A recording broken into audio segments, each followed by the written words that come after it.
যদি সবাই ফিরে যায়, ওরে ওরে ও ভাগা সবাই ফিরে যায়, যদি গহন পথে যাওয়ার কালে কেউ ফিরে না যায়, তবে পথের কাটা তুই রক্ত মাখা চরণ তলে একলা দলরে, তুই রক্ত মাখা চরণ তলে একলা দলরে, যদি তোর ডাক শুনে কেউ না আসে তবে একলা চলো রে।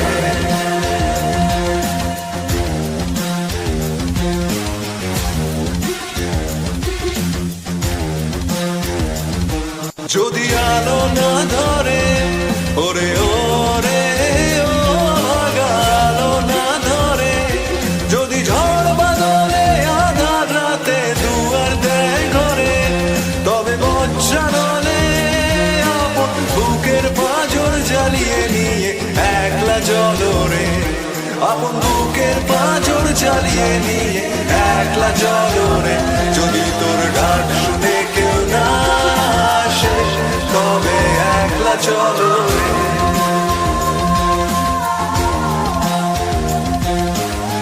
একলা চলো, একলা চলো, একলা চলো, একলা চলো রে।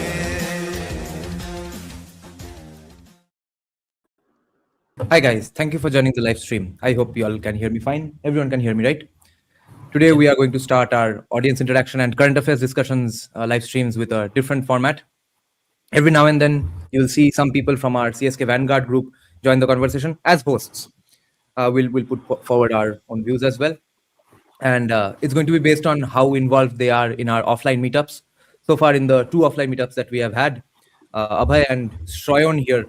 How do we pronounce your name? Shrayon or Shrayon? Yeah, or is it Shrayon? No, it's Shrayon. So in Bengali it would be Talippo Shoy Rafala Antostio Murdan. Okay. So শ্রবণ করা আছে, শোনা জড়িত। Nah, contrary to that, it means on their joshti. Somebody people can rely upon. Acha. So it and we have God. Shravan kora, it would be Shreya. So there would be an ika. Oh, acha. And we have Abhay with us as well, who is in a very dark room. Abhay, is there any light that can improve my lighting? Okay. Next day we'll have to find a spot where there's light on Abhay's face. So today we are going to get into mainly 3 topics, and we'll put forth our views, and we'll obviously go on interacting with the audience as well. Members get extra preference in the live chat as well, and super chats obviously. Now, firstly, Shrayon, Abhay, and myself, we are going to discuss CPIM's Bikash Ranjan Bhattacharya representing Trinamool's Debrat Chakraborty and his wife as well, probably. I don't know if she's involved in the accusations, but bhajan singer, Vaishnav bhajan singer, Aditi Munshi. Do you all know anybody follow Aditi Munshi's music? Does she do all sorts of bhajans or one kind of bhajans? So it's a business. I'm not really a serious follower of her, but I mean, she keeps popping up. So it's not that she's some unknown figure. I mean, yeah, it's pretty prominent amongst the ones that are there in this genre. Right. So she is very dedicated to her husband, as she should be. She has even said that I'm ready to go to jail with him if required. And she smiles all the time. So people used to get a godly Dev vibe from her, which people don't get, I think, especially because her husband lost there as well. And her husband is known as a very sort of the usual Trinamool strongman type of a person in his locality. Yeah, Sikar is saying it's his choice. Yes, it's his choice to be a criminal, and she's following his choice. What more can we expect? So we'll have to digress a little before we start the main discussion. First discussion is why is Bikash even representing them? Firstly, I'm noticing on ABP Anando TV9 everywhere that obviously BJP still wants to keep Trinamool as the opposition until at least 31. They hope that Trinamool survives and they have an easy time by countering simply Trinamool's 15 years of insanity on the days of the election campaigns when it's time to get into the election cycle in 31. But there are 2 other lobbies who are also doing a great critique of Trinamool, who are not the BJP apparently. So BJP is criticizing Trinamool. A lot of people in Trinamool are criticizing Trinamool, saying that it was all the fault of Abhishek Banerjee. And now we see Kollan Banerjee is criticizing Bikash Ranjan Bhattacharya for taking up Debraj's case. And right now I saw that there's a guy with a bit of a long hair, hair a little longer than me, called Anirban something, some Chakraborty Bhattacharya, who comes on ABP Anand regularly, a young guy, as a Trinamool spokesperson. He was giving a great criticism of people like Kakoli Ghosh Dosidar, who is also criticizing Trinamool. So the both branches of Trinamool who are criticizing Trinamool are all great criticisms of Trinamool. So this is an insane position to be in. So uh, Kakuli Ghosh Dosidar, whose position I guess was taken up by Kollan Banerjee, or it was given back to Kollan Banerjee, is now very pissed with Trinamool and is saying she betrayed me. Didi betrayed me after all these years of being her comrade in this thing, in this world of politics, etc. But the main reason I'm bringing this topic up is because she mentioned one particular word again, that Dambho, which Buddhadev Bhattacharya was accused of having, a lot of arrogance. So she is saying that she lost and Trinamool is losing because of institutional corruption and a lot of arrogance and a lot of random acts of thievery, etc. My main point is, even she is talking about arrogance. Okay, she is the person who told Agnimitra Paul in a live TV panel discussion debate that, do you know who you are speaking to? This is the language she used against a BJP female leader when she was in power, on live camera, in a debate stage. It's not even a campaign stage where call for violence is allowed for politicians. In a debate stage, she said, do you know who you are talking to? And now she says it's Abhishek's arrogance that has led to the downfall of Trinamool. Okay, and this is where my criticism of these people comes in. That no, don't just blame it on Abhishek because he's a guy now. Now Didi is still a woman, so we still have some extra sympathy for her. There's no other basis for that, according to me, unless it's Mamta's own men doing a psyop on people, so that a Trinamool with Mamta as the face survives and the Trinamool with Abhishek's face disappears. We are not going to let that happen. Nor are we going to let BJP may artificially turn Trinamool into the chief opposition. We are not. We are going to try our best to not let that happen. First and foremost. But this lobby that is saying that Mamta is great, Abhishek is good. Kakuli is not even from that lobby because she's saying, yeah, Mamta betrayed her as well. But she's from a different lobby where apparently even arrogance was being protested by her back then. But she could not. She had to bow down in front of Abhishek. And this guy says, this Anirban guy just now was saying in ABP Anando that, wait, okay, we understand everyone in Trinamool is very bad today. Why were you all hanging around with the bad people, taking all the money, power, position that came along with by siding with those bad people? Why did you all take it? How are you all good people now that Trinamool has lost? You all are all bad people then. That's, I think, a beautiful criticism to make. So firstly, Shrayan and Abhay, where do you all stand on BJP trying to make Trinamool the unofficial, let's say, artificial opposition? And where do you all stand on these so-called disgruntled Trinamool workers? First who? Anybody? Shrayan can go. Go ahead, Shrayan. Yeah, so see, my entire position has been that this is your stance now, that you're not going to take these these TMC workers into your party, and that's a very fine stance because you have to eventually cater to your voter base and to your own cadres who have actually fought on ground. That's one thing. The major question that I have not found an answer to is, where are these people then going? Because the two obvious places they can go, one of them is behind bars probably, the other being into another political party. And two of the other alternatives that we have are not willing to take them. Clearly, the CPIM stance has been that we are not going to take people from the TMC, and that seems to be the stance of the BJP as well. Now, the thing is, if you are not letting them get under your shelter, they are going to go around like these free radicals associating with whomsoever they want to and create a lot of trouble. The better way to actually monitor their activities would have been to track them by bringing them under one particular banner. I'm not necessarily saying that has to be some sort of your party's wing or something.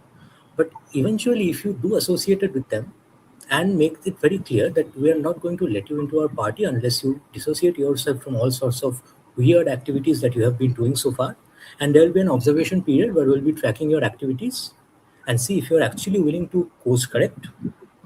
And firstly, if you have at all committed any sorts of nuisance, go and Just surrender to the local police station, get an affidavit or something, get it recorded. Because other than, see, it has to be very clear at this point that TMC cadres were not a handful of people. It was a huge mass of people. And then we also claim to say that there were some 27 lakhs, because the 91 lakh figure was including the people who were also ASDD. So around, I guess, 63 lakhs were ASDD. But then 27 lakh people who actually were disenfranchised, according to your own logic, are Bangladeshi illegal immigrants who are a ticking time bomb. Now you're adding on to that number to let a cadre of a fallen party stand, and they have nowhere to go. They will obviously associate with their own party, because the entire party has not gone to bollocks. Clearly, the Supremo is not down, and she is doing all sorts of things. She is out there, and I mean, the people of the state associate her with fighting. And you'll see half of the people fantasizing with the idea, romanticizing the idea. Now she's down, she's coming back as this fierce tigress or something. And yeah, that's the major idea. And they have been trying to do all sorts of things. I mean, if you see, it is very much in continuance with the entire thing that is going on with Mr. Bikash Ranjan Bhattacharya as well. Kollan Chakraborty coming up and saying that these are corrupt people, you should not be siding with them, is outright bizarre. I mean, why were they? Banerjee. Sorry, Kollan Banerjee. So the entire idea is so the entire idea being that they are trying to alienate a bunch of people to save the ones at the top, because if those people at the top are not there, they would not find any position for themselves. And if you trace it back a bit further more, it is this entire thing that, look, now Buddhadev Bhattacharya was trying a bunch of things, and eventually that could not come true. But up till 2016, the TMC itself was a fairly decent party, considering how the things were there back then. So they built all this infrastructure. There was this road infrastructure overhaul. They built the Ma flyover, and then there were other things. They built the Eco Park, and people were going, oh, hum, hum, I mean, this is so great. Right. After that, it gradually sunk. So there was this point where I saw Amit Mitro being replaced by Chandrima Bhattacharya as the finance minister, which was bizarre to me, because Amit Mitro was basically the economic advisor to Dr. Manmohan Singh. Now you make such a choice, and the people who are at the forefront of your party are people who do not really have much of an expertise with any domain as such. So it is very common for a party to fall and the existing stalwarts of that party to shift to another party in national politics. Here, you do not have that expertise. So where exactly do you even migrate to? So that scope is also not there. So the cadres have nowhere to go, the party leaders have nowhere to go, which is why it's this much of a mess at this point, where people haven't really figured out what to do. Yeah. Abhay, did you have anything to add? So your question is, why is Vikas Ranjan Bhattacharya fighting for the TMC Debraj. guy? Yeah. Debraj. I think even if BJP wants to keep TMC alive, it's not going to stay alive. I don't see any way it can stay alive, because the problem is TMC does not have an ideology which can bind its people together. Okay, so in my view, I feel TMC is going to split into two halves. One half will go to CPM, the other half will try to get into BJP, but BJP will be very reluctant to take them in because of we know what reasons. But eventually, gradually, BJP will try to absorb them, because these people have to be absorbed somewhere. Now, the point being that the BJP wants to keep TMC alive, that is not possible. Why I'm saying that? If you look at the election results of Kolkata, okay, so what happened? BJP got 71% of the vote. Okay, that is the population of Hindus in Kolkata. In fact, less than that. So you can imagine the kind of consolidation. So that is kudos to Hindus of Kolkata. Uh, but what happened with the remaining 29%? You see, most of the vote went to your CPM. Okay, so it is clearly visible that CPM is rising as the alternative opposition. Okay, even in Tiljala, the way Shaturuk protested, it was very clear that now CPM is leading the mandate. Now the question is, will they be able to continue for 5 years, or will does Mamta Banerjee have some trick up her sleeve which she can pull off? She can pull off something like Nondigram movement or something. Because to be honest, I don't see people rallying behind her. She has destroyed her image in absolute sense.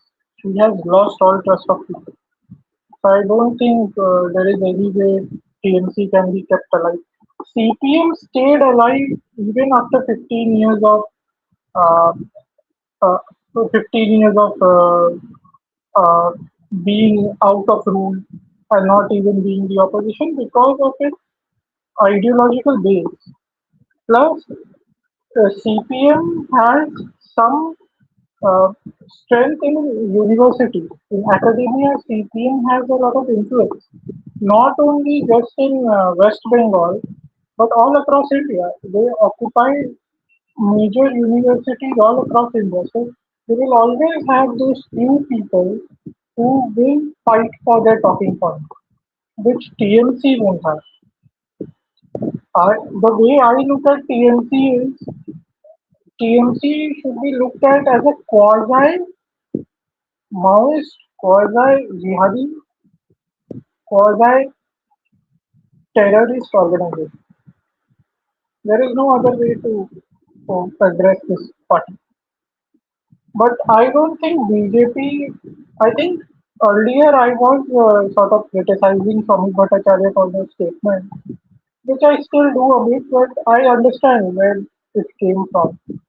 What BJP wanted to do was to establish the rule of law in Bengal. Uh, they didn't want this revenge to be taken in a vigilante manner. Because, as you talked about in your previous podcast, Dada, that facades are important. Facade of law, facade of constitutionality is very important to keep a country or a society stable. So BJP is trying to reinstate that facade which was removed by Mamata Banerjee. So as far as CPM leaders are concerned, I think they will try to appropriate some themes, uh, which is why I think Vikas Ranjan Bhattacharya is fighting for this TOC leader.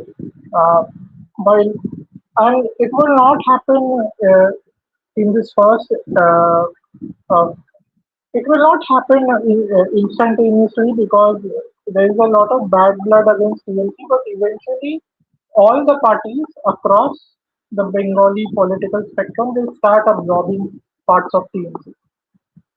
It will happen. There is no Yeah. way that you can avoid that because Hmm. TLC has the entire system is captured by TLC or was captured Yep. by TLC. Your entire clubs were captured by TLC. So, to sustain your political party, to have men in your political party, people in your political party, you Hmm. it's logical and practical that you require people who were in TMC before. There is Yeah. no other way. Otherwise, there won't be any population left to do work for you. Yes. Um, So Yeah, Sharon, go that ahead. is what I think. the other thing which I want to point out is this curious case of Vikas Ranjan Bhattacharya himself. Now, there are Hmm. several angles to this. I mean, that's how I look at it. Firstly, see, nationally, it's low-key common for a lawyer, politician of one party to represent people from the other party. It's very common.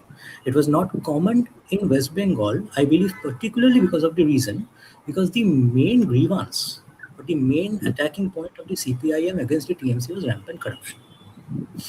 Now with the BJP, you do not have the card because they have just come into power, and at least in the state, you cannot allege them to be vehemently corrupt. And clearly, you have those notions against the BJP at a national level as well. But by the way they are winning elections, that seem not to stand with the electorate at large. So yes, that corruption thing is not really going to work out. So they have probably decided that maybe they can distance with it for a bit and actually take a bunch of people from the TMC into the CPIM, because the way the CPIM is, they can research. However, currently they are not in the position. The good thing with the CPIM is, despite 15 years of being out of power, their finances are still pretty much okay, right? And a major reason behind that is the people who were actually supporting CPIM were actually employed elsewhere. With the TMC, it were that they were full-time cadres of the TMC and employed by the TMC at the expense of whom we know. So the funding is one thing that they are very okay with right now. Having said that, if we see that how the electoral roles have adjusted themselves, so it is basically now CPIM which has Congress's vote bank, and CPIM is the Congress has CPIM's vote bank, and the CPIM has TMC's vote bank. Given that TMC is going to become obsolete, that is the notion amongst a large section of the society. Simply congregating one community behind you will not help you win elections in the long run. The maths is very clear. If there has been religious polarization, indeed, it has been on both ends. And there has been an overwhelming Hindu polarization for the BJP. Let's be very clear about that. There's no second opinion to it. So eventually, if the CPIM's long-term plan is going to be to rally behind all the sad and left-out Muslims behind them, I don't think that's practical in the long run. Eventually, they will have to reach out to other people. The easiest way they can perhaps do it is introducing the entire fiasco of caste in West Bengal politics and create some new spaces for them to intrude into. As far as simply Mr. Vikas Ranjan Bhattacharya is concerned, now look, he is a very mature politician. And he knows the realities how much time things take rather than the young and hot-blooded people of the CPIM. And there's also this thing that you have to realize, Mr. Bhattacharya has never really won a real election. He has never won a Lok Sabha election or a Rajya Sabha election. It was only that Vidhan Sabha election. It was only that one time when he was being nominated to the Rajya Sabha, and then he was the mayor of Kolkata for some time. So his popularity, despite all the aspersions that are being cast upon him, is not that big beyond a certain niche of Kolkata. And even this time when he was contesting for Jadavpur, I was very clearly on the side that she is not probably going to win. Firstly, because a lot of that fad is propagated by the students of Jadavpur University who do not eventually live in Jadavpur. And then you had Hindu Jagaran Manjan, Mr. Sharwadi, these cadres and people working on ground. So if there is an anti-incumbency indeed, and I have legit CPIM supporter, core CPIM supporter friends who said that we are going to vote for the BJP this time because there is no hope for the CPIM to come and do anything. So that's one thing. Probably in the long run, these people will shift back to the CPIM from the BJP. That's another way to look at things. Now, Prakash Babu is already 74, right? And he doesn't have much of a life left. It might very well be that by the time the CPIM actually come back to power, he will not be a major face. And if eventually they are actually going to introduce the entire fiasco of caste into West Bengal, he is a BBK. So they will have to somewhere down the line also sideline him. Now, I do not know if that is an internal plan for him to say something so obnoxious and let the other people of the party sideline him voluntarily, or are they going to do it either way at the expense of him? But there seems to be a grander plan behind it, according to me at least, the way things are right now. So I personally think the only reason Vikas Ranjan Bhattacharya, by the way, for the non-Bengalis here, he's sort of a rock star proletariat politician because he's rich as fuck, because he's a very able lawyer and he's the former mayor of Kolkata and a former Rajya Sabha MP. So his life is pretty much set. But I think he is still representing Debraj in such an insane situation, and which leaves massive room for everyone to call out CPIM's hypocrisy, etc., about morals, etc., because they are all about morals and stuff mainly, right? They are not all about just facts. I mean, they are not very Marxist at this. at this, out of the blue, they become simply Christians and nothing else. Now, since it's all about morals, then how can you represent such a guy who's accused of such heinous things, even though, yes, he is not guilty until proven otherwise. But even then, he is representing these people, because I think a lot of Muslims are also going to face a lot of legal battles right now, right? Because of them being involved with Trinamool, etc. Now, all of them are, I think, also going to get represented by Vikas Ranjan. And therefore, so that Vikas Ranjan doesn't get accused of only representing Muslims, that's why I think he's representing Debraj as well.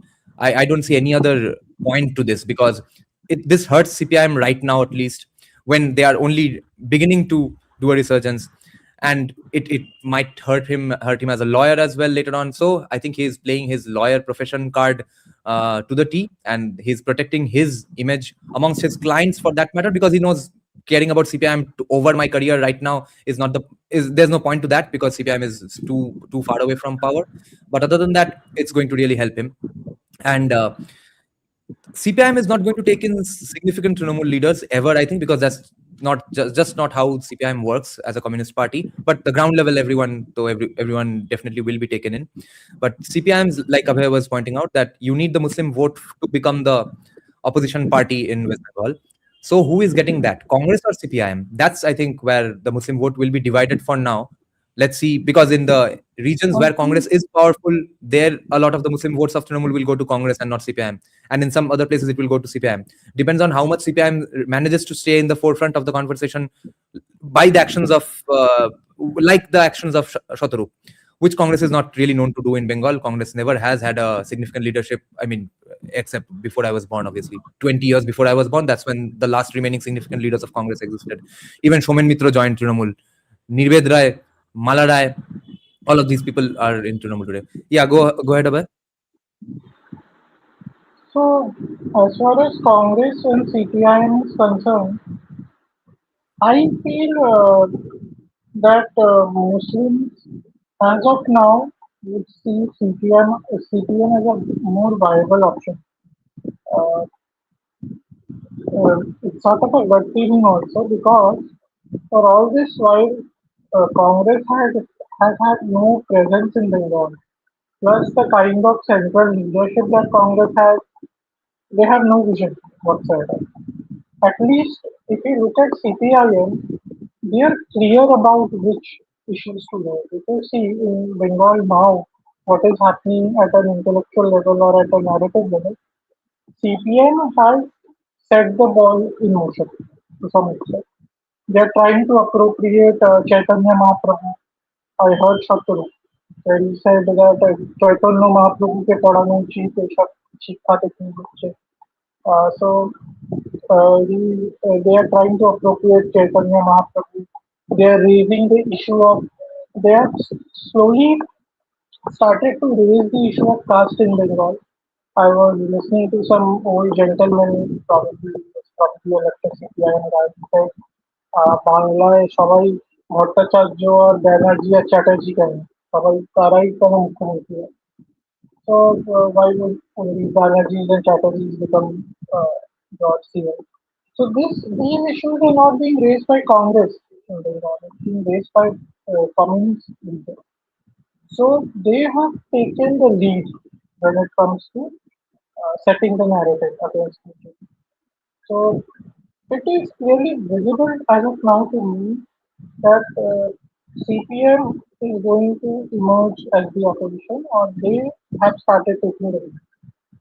And they have the ecosystem there. At least there is a significant chunk of Bhadrala who have strong soft corner for CPM. Okay. And many of them actually voted for the BJP. We all know that. So it doesn't mean that their ideology will change overnight. They did it because it was according to them, it was their apadbhat. It was an emergency, urgent situation. They had to do it. To save them. So I feel that CPIM has a serious advantage over Congress in Bengal. They have a head start.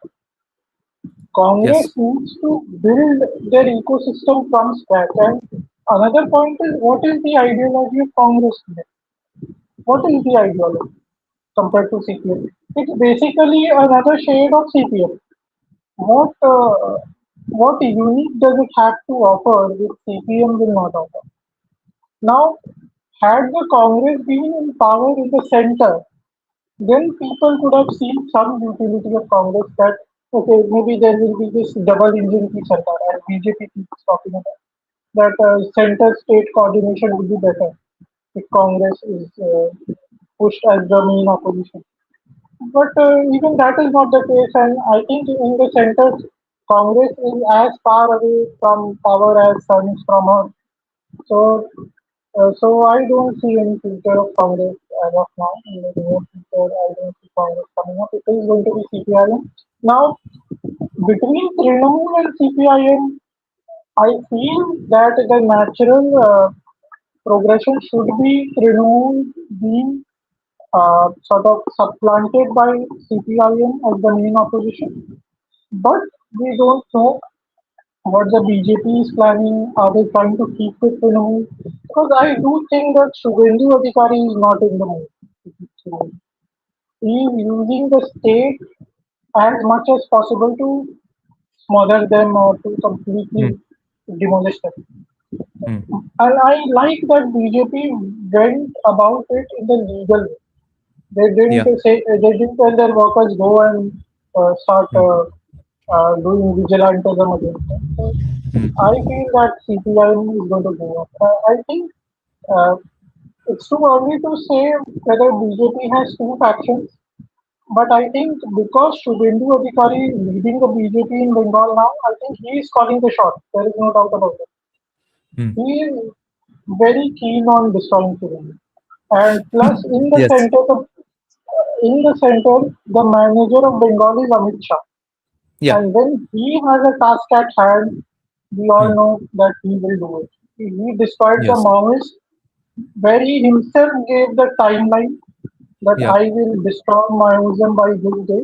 So Hmm. if he has taken up the task to get rid of infiltration, illegal infiltrators, Hmm. I don't think it is going to happen without getting rid of Trinamool. Because Yeah. the uh, ecosystem which facilitates or this infiltration is part of Trinamool Congress. Trinamool Hmm. cannot exist without them. Hmm. Their support. This is an So interesting question. How free is Shubhendu Adhikari when while dealing with Bangladeshis?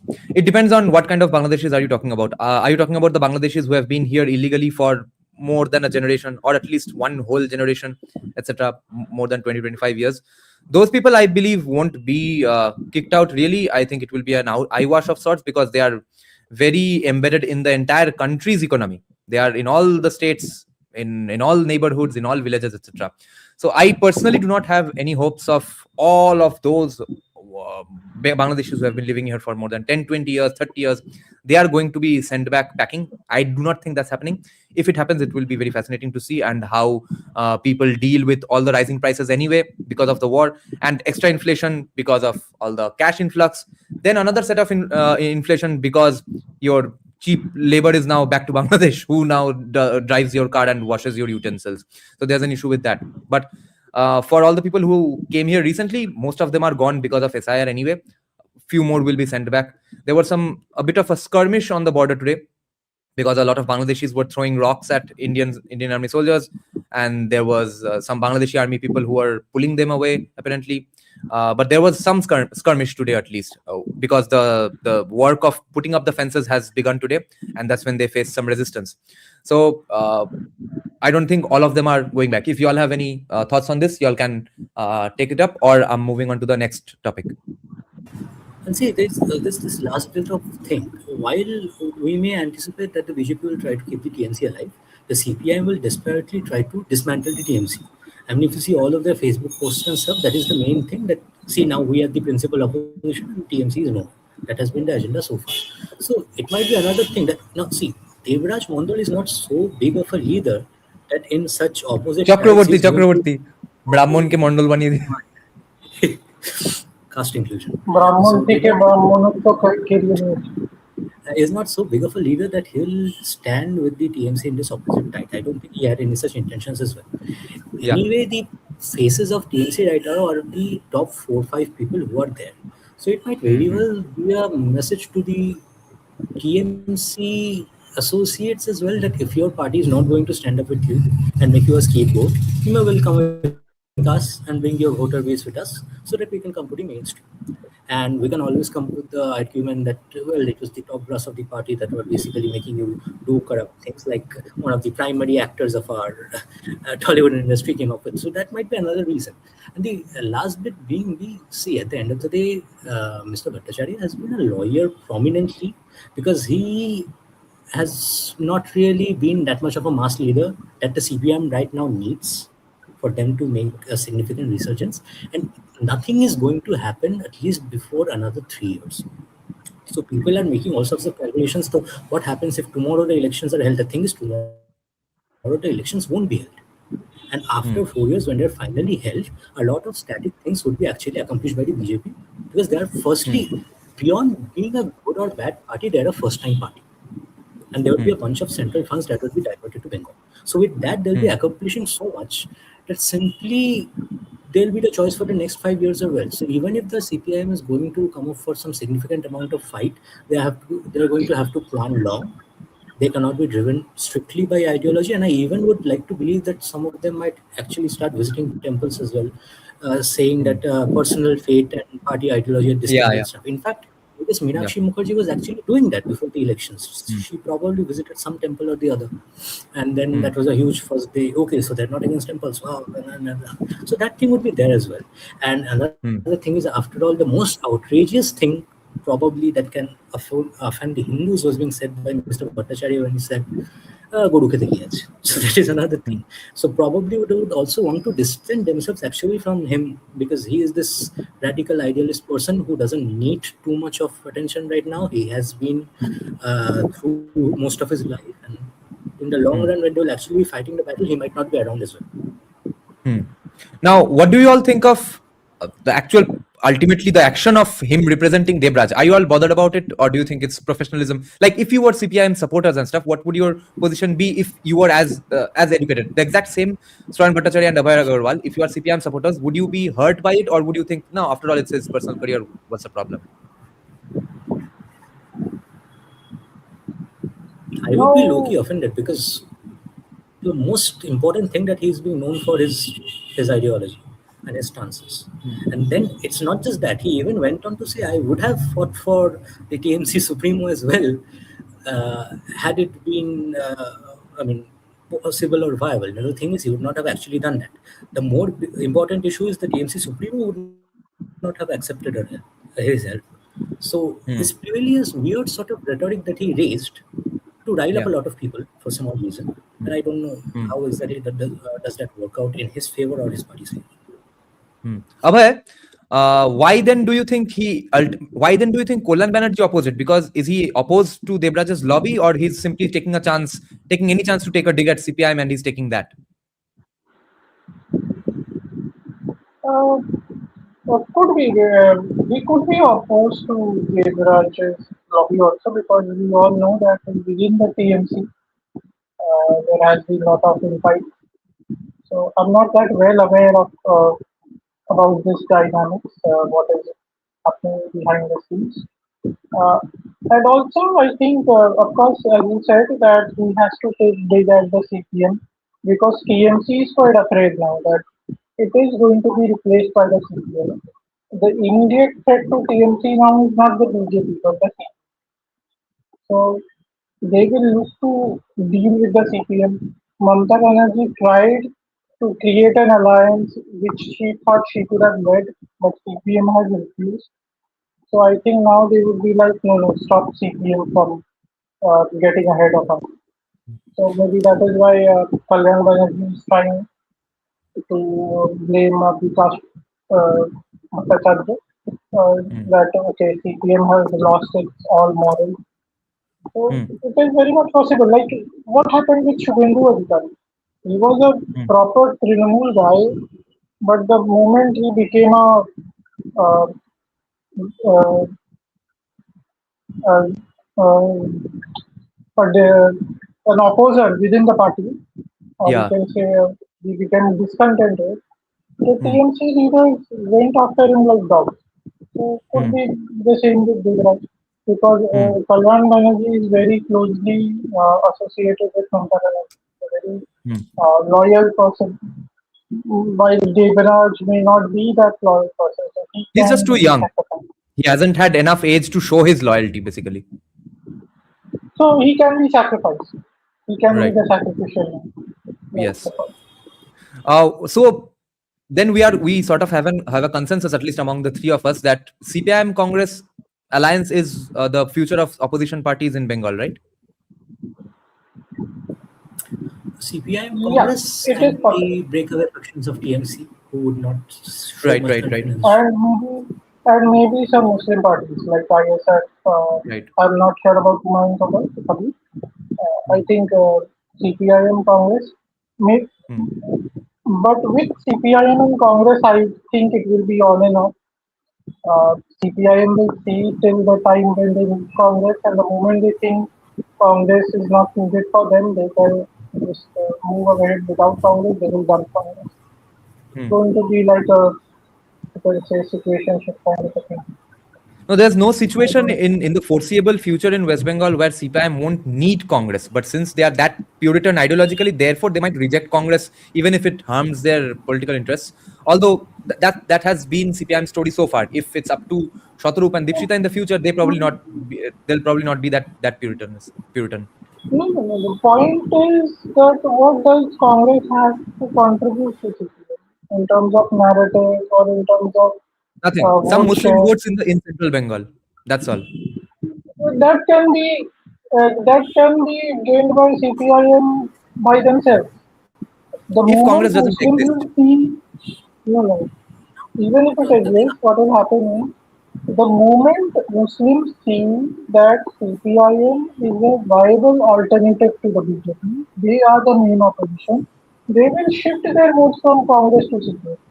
What had happened all this while? They moved from CPM to TMC. They were voting for TMC and their voted in percentage or the number of Muslims that voted for TMC was around 90%. Somewhere there, if not 90, at least 70, 80%. Yeah. So they won't hesitate in switching sides. Muslims are very clear about it. Hmm. They don't have loyalty towards a specific political party. Yeah, yeah. Now, the reason I asked about Shroyan, you had something to add? yeah, see, the other curious thing is what actually happened in Kolkata. Now, the Hmm. route that opposition, like the current opposition faced in Kolkata, is also clear of one thing that I mean, CPIM's BBK base has sailed. They have made a Yeah. conscious choice, Yes. and that is no more going to be viable to them. When they'll see the economic reforms happening and the economic growth happening, they would be permanent voters of the BJP at least for a few years to come. So Yeah, the yeah. CPIM also needs another alternative voter base of people who can, in some form, ghettoize or at least come in very close proximity of what they think in compared to other people Hmm. and Hmm. within to each other. So Hmm. there as well, who do you think would actually fill up that space for the CPI? Or would be the people of the TMC who have still voted for the TMC despite this route, and who probably have a thing against the BJP? Now, Hmm. a section of that would obviously be the Muslims, but then there are Hmm. other people. No, I mean, if they have Hmm. actually gained 88 seats, it's not a very small number. And then the thing is so volatile because even 10 years ago, the BJP was 3 seats and now they're 208. So Hmm. CPI would be looking desperately for any support they get from any front and Yeah. basically accommodate them I think, to fight. Go on. Yeah. if Go you ahead, Abhay. see, CPIM is desperate. Otherwise, they wouldn't have been trying to appropriate a person like Chaitanya Mahaprabhu. It shows that they are desperate. Yeah, I think CPI will. Meenakshi, Meenakshi Chattopadhyay, I think she's Chattopadhyay, right? Mukherjee. So she, Mukherjee, okay, Mukhopadhyay, she went to a puja being a Hmm. leftist. This was unimaginable. So they are desperately looking for support. They are also trying milk toast Hindutva to some extent. Okay, so maybe they are targeting this middle class kind of liberal Hindu in Kolkata because they are realizing that even the middle class Hindu of Kolkata, who was far left, has now become a little more confident of their Hindu identity. So they are cozying up to the Hindu identity to some extent, but they also know that this middle class urban Bengali Hindu is quite liberal in their mindset. Liberal in the sense leftist people.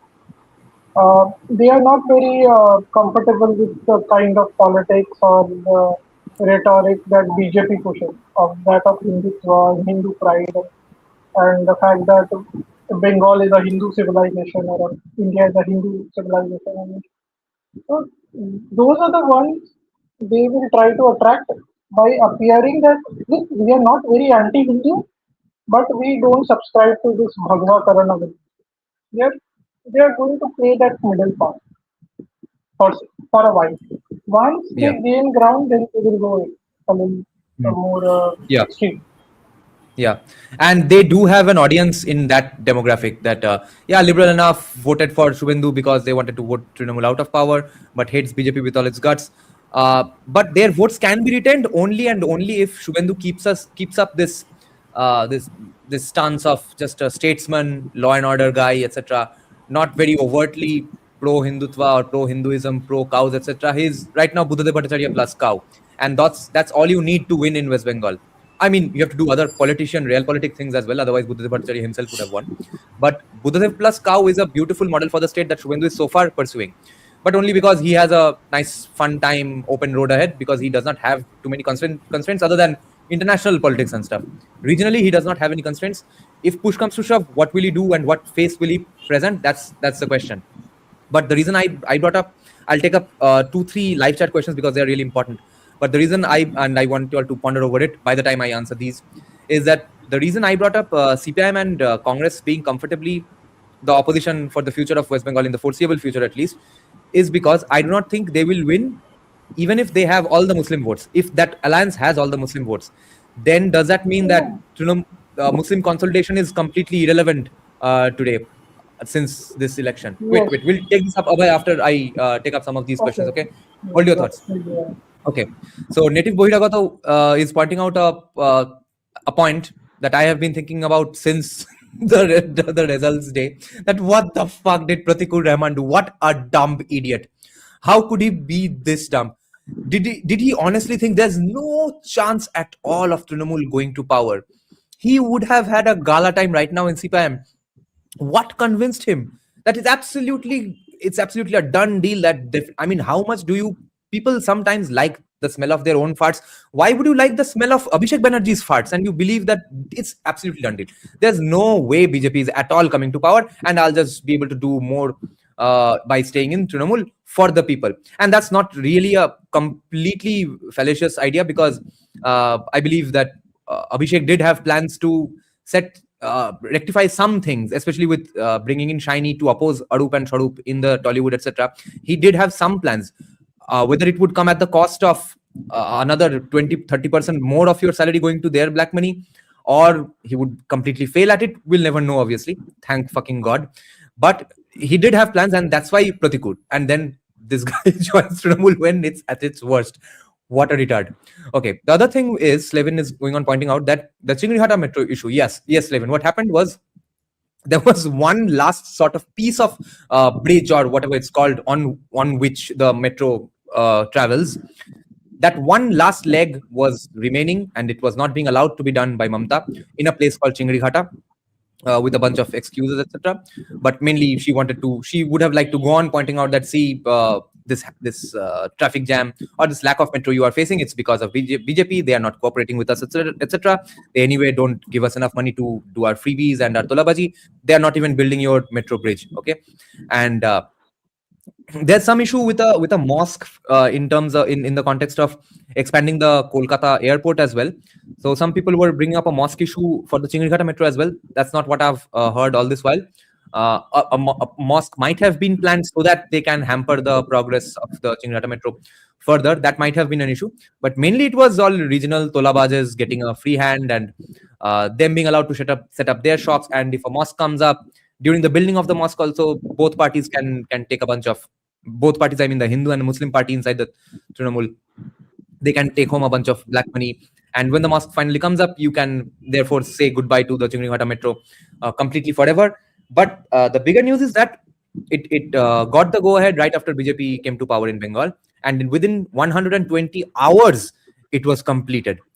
People did not face much issues in traffic, etc., because they could have, because it's at a peak spot. That's right where you have to take a right or left turn and go to the IT sector in Kolkata. Okay, it's not in Kolkata, it's in a place called Salt Lake. It has a different municipality, but that work has been completed in the middle of the night in 120 hours. So people are very happy with Shubhendu. People are very happy with Shubhendu's law and order drive. The only thing they are not happy with is the illegal slaughterhouse issue, because every Muslim Bengali channel is projecting it as a beef ban, which it is not. And people are obviously, since they are BBKs who are following these channels, they are going around believing that Shubhendu has actually banned beef, which he has not.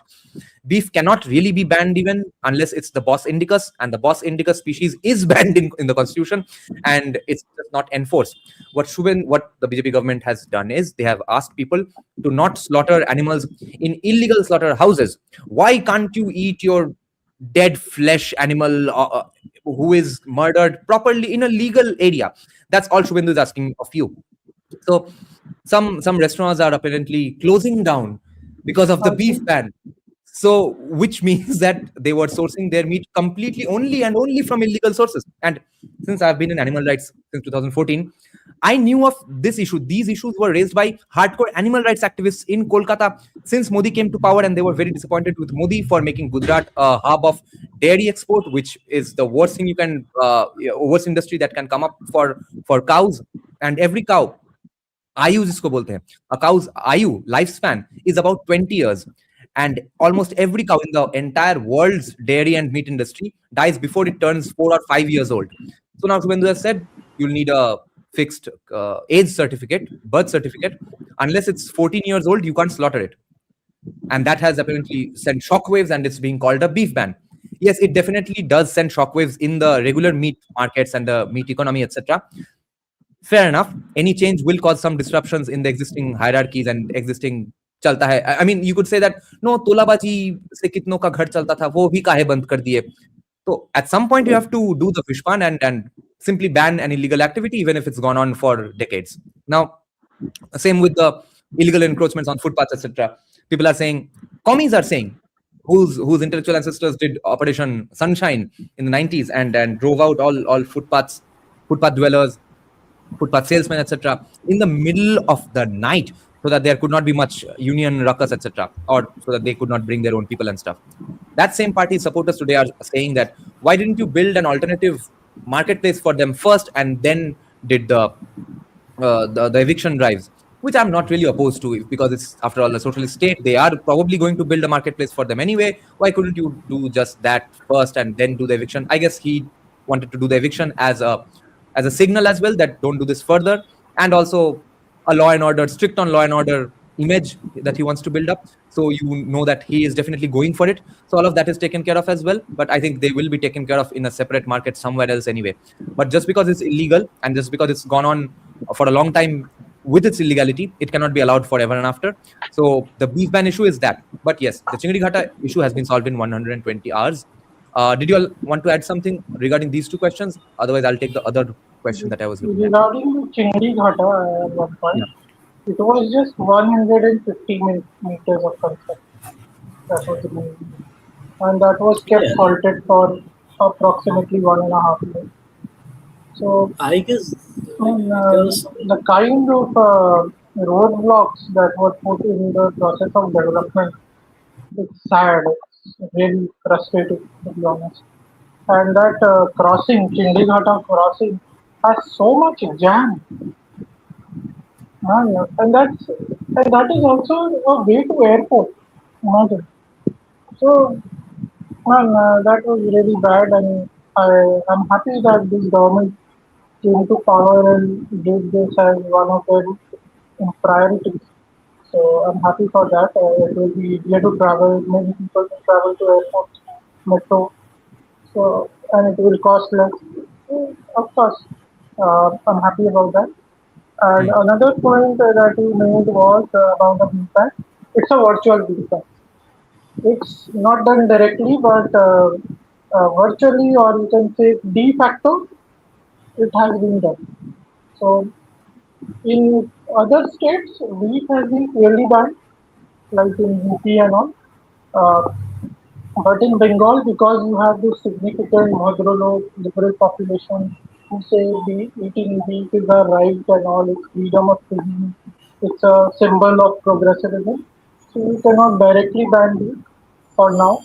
I hope they do it in the future. Muslims also do not eat Bos indicus all the time anyway. They also eat all other kinds of beef. Because I'm very clear about this, that there has to be some civilizational red lines.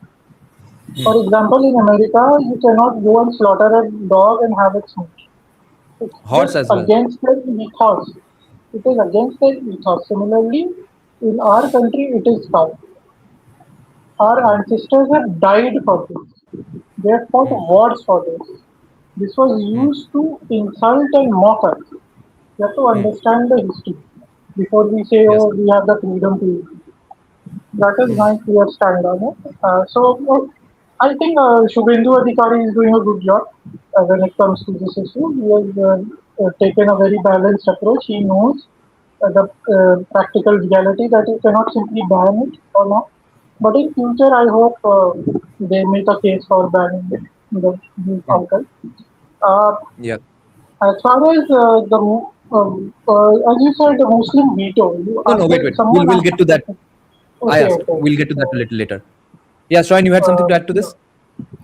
No, not really. I mean, I am one of Okay. those unlucky people who had to cross Chingrikata every day, and today when I crossed it, there was basically nothing.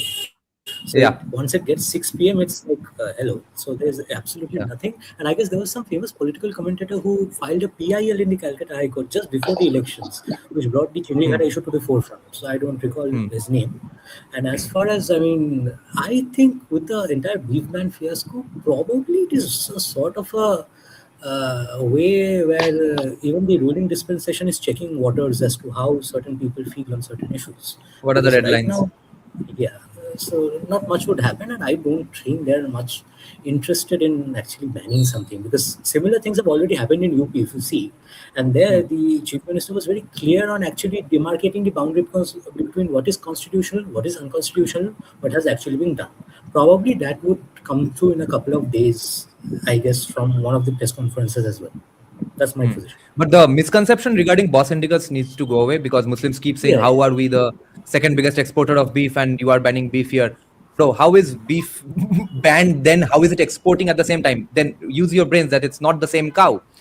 We are sending them in a dead way, right? In plastic packets. They are not going there See, having fun. So a obviously lot of it's a the dead cow already.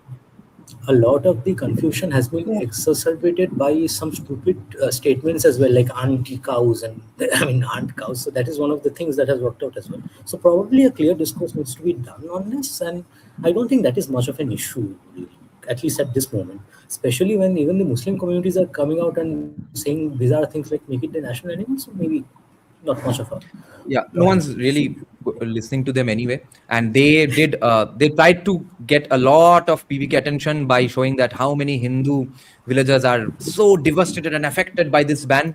There's Yeah, not any significant movement to that as well. No yeah. one's been caring about it.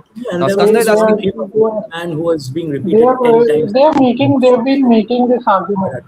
I've been on YouTube a lot, and some Muslims have been making this argument that oh, Hindus have lost a lot of business with this Yeah, yeah, Skanda, beef trams ban. are going to. Okay, Yeah, go ahead, Abhay. so a lot of Muslims are saying that Hindus have been affected, and maybe Yeah. some Hindus are affected because some Hindus Hmm. were involved in cow smuggling. But Hmm. overall, it's not a major issue. In fact, most of the villages, Hindu villages, were fed up of cow smuggling because their cows were being stolen. Hmm. Cow smuggling is basically stealing someone's cows and selling it to someone else. Most Yeah. of the cases are that. So Yeah. most of the people are happy that Shubhendu Adhikari has taken action. Hmm. And as far as complete ban on beef is concerned, you have to develop a discourse for it. Simple. Hmm. That there is a civilizational Yeah. significance of that animal or towards the reverence towards that animal. So you cannot just allow people to have cows. Yeah. This way, we can allow anyone to cross all of our red lines. Hmm. Uh, there won't be anything left. Yeah. There are certain things which should not be allowed. Hmm. Uh, Okay. okay, no, okay. Yeah, wait. I have two more questions to get to. So Skanda is asking what will happen to trams. Any plan from government to run it efficiently or stop it? They are going to revamp, modernize trams completely. And actually, I disagree with this idea because I believe trams are slow pieces of shit, and we do not have time nor the space for them, to accommodate them just because of heritage. We have many other heritagey things in all of Kolkata to do that. Just let people be alive on the roads, because those tram lines are very unsafe as well, especially during 5 minutes of rain. No scooty can brake properly on those tram lines. I don't know why it's being modernized, for what, but people just want to celebrate its heritage, especially people who travel in four-wheelers. I'm very opposed to trams, but yes, it will get modernized. Shravan Das Gupta, many other people are all very up in arms about bringing back trams, etc. And the main tram association Twitter handle, who actually wants this to happen, who wants the modernization to happen, they also follow me on Twitter, so I think they are checking out this live stream right now on Twitter. But I'm sorry, I believe trams must go to hell. Okay, the other thing I wanted to respond to is, yeah, go ahead, Abhay. Europe's population is so low, so less that they'll never have this much of traffic. You'll never require immediate braking, hard braking on bikes in motors in Europe 50 times a day. It's a miracle that 50 people are not dying every day because of tram lines on Kolkata. And yeah, even I am a scooty rider, so I understand it's very difficult to ride along tram lines. You have to always cross it. Make sure that you cross it. Otherwise, if your scooty is parallel to the tram line, man, it can get very serious. And if there is a truck or a bus moving alongside you, then it can get very scary.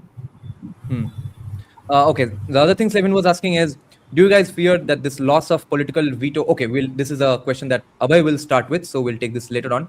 There was another thing either Skanda or Slevin asked, that what do you think of this combo of Skanda asked this, Shobhan Chatterjee as the LOP and Shubhendu as the CM. This is very, very good for the state, and Kunal Ghosh was I think a significant candidate for the LOP as well, but him and Shobhan do an equally good job, because they are still the ones who have some IQ left in their brains. They have some brain neurons firing properly.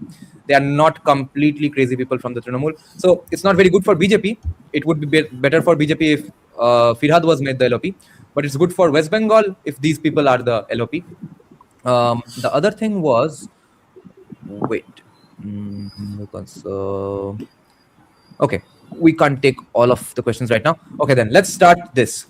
Abhay, first of all, does this mean that not only is Muslim street veto gone because of the Park Circus protests, how they were handled, secondly, them consolidating also doesn't mean shit in West Bengal, I think, right now for at least the next 10 years. Then, Abhay, firstly, do you agree with this? And secondly, Srain, I'll come back to you after Abhay. Do you think this will make them more aggressive or extremists, etc.? I'll answer this first because I'm getting a little bored waiting for you all. I'll just give my thoughts first. My point is that, yes, it's completely relevant now. And no, this cannot make them more aggressive and more extremists in action. Because for that, they need international funding, national funding, all sorts of infrastructure where they are groomed to think this way, made to think this way. They are given training, etc.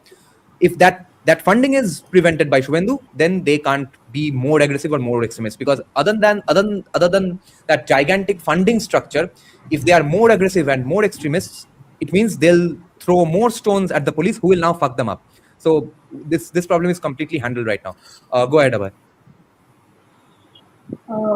I think BJP is going to bring in an FCRA bill in August, which has to do with foreign funding. No, Abhay, internal funding भी काफी ज़्यादा है. Internal funding से भी काफी ज़्यादा है. देखिए इंटरनल फंडिंग ज़्यादा है, पर आपने उनके बिजनेस पर, धंधे पर, तोलाबाजी पर रोक लगा दिया है. कहाँ से लगे पैसे? वो भी है ना, तो वो वाली बात है. दूसरी बात है जो मुस्लिम वीटो है, इस पर मुझे बात करनी थी. देखिए, सत्ता में आने के लिए मुस्लिम वीटो काम नहीं आएगी अभी तो, क्योंकि हिंदू एकजुट हो चुके हैं. पर हाँ, विपक्ष में रहना है तो वो पूरा मुस्लिम वीटो, विपक्ष जो बातें करेगा वो पूरा उनको ध्यान में रखते हुए बातें करेगा.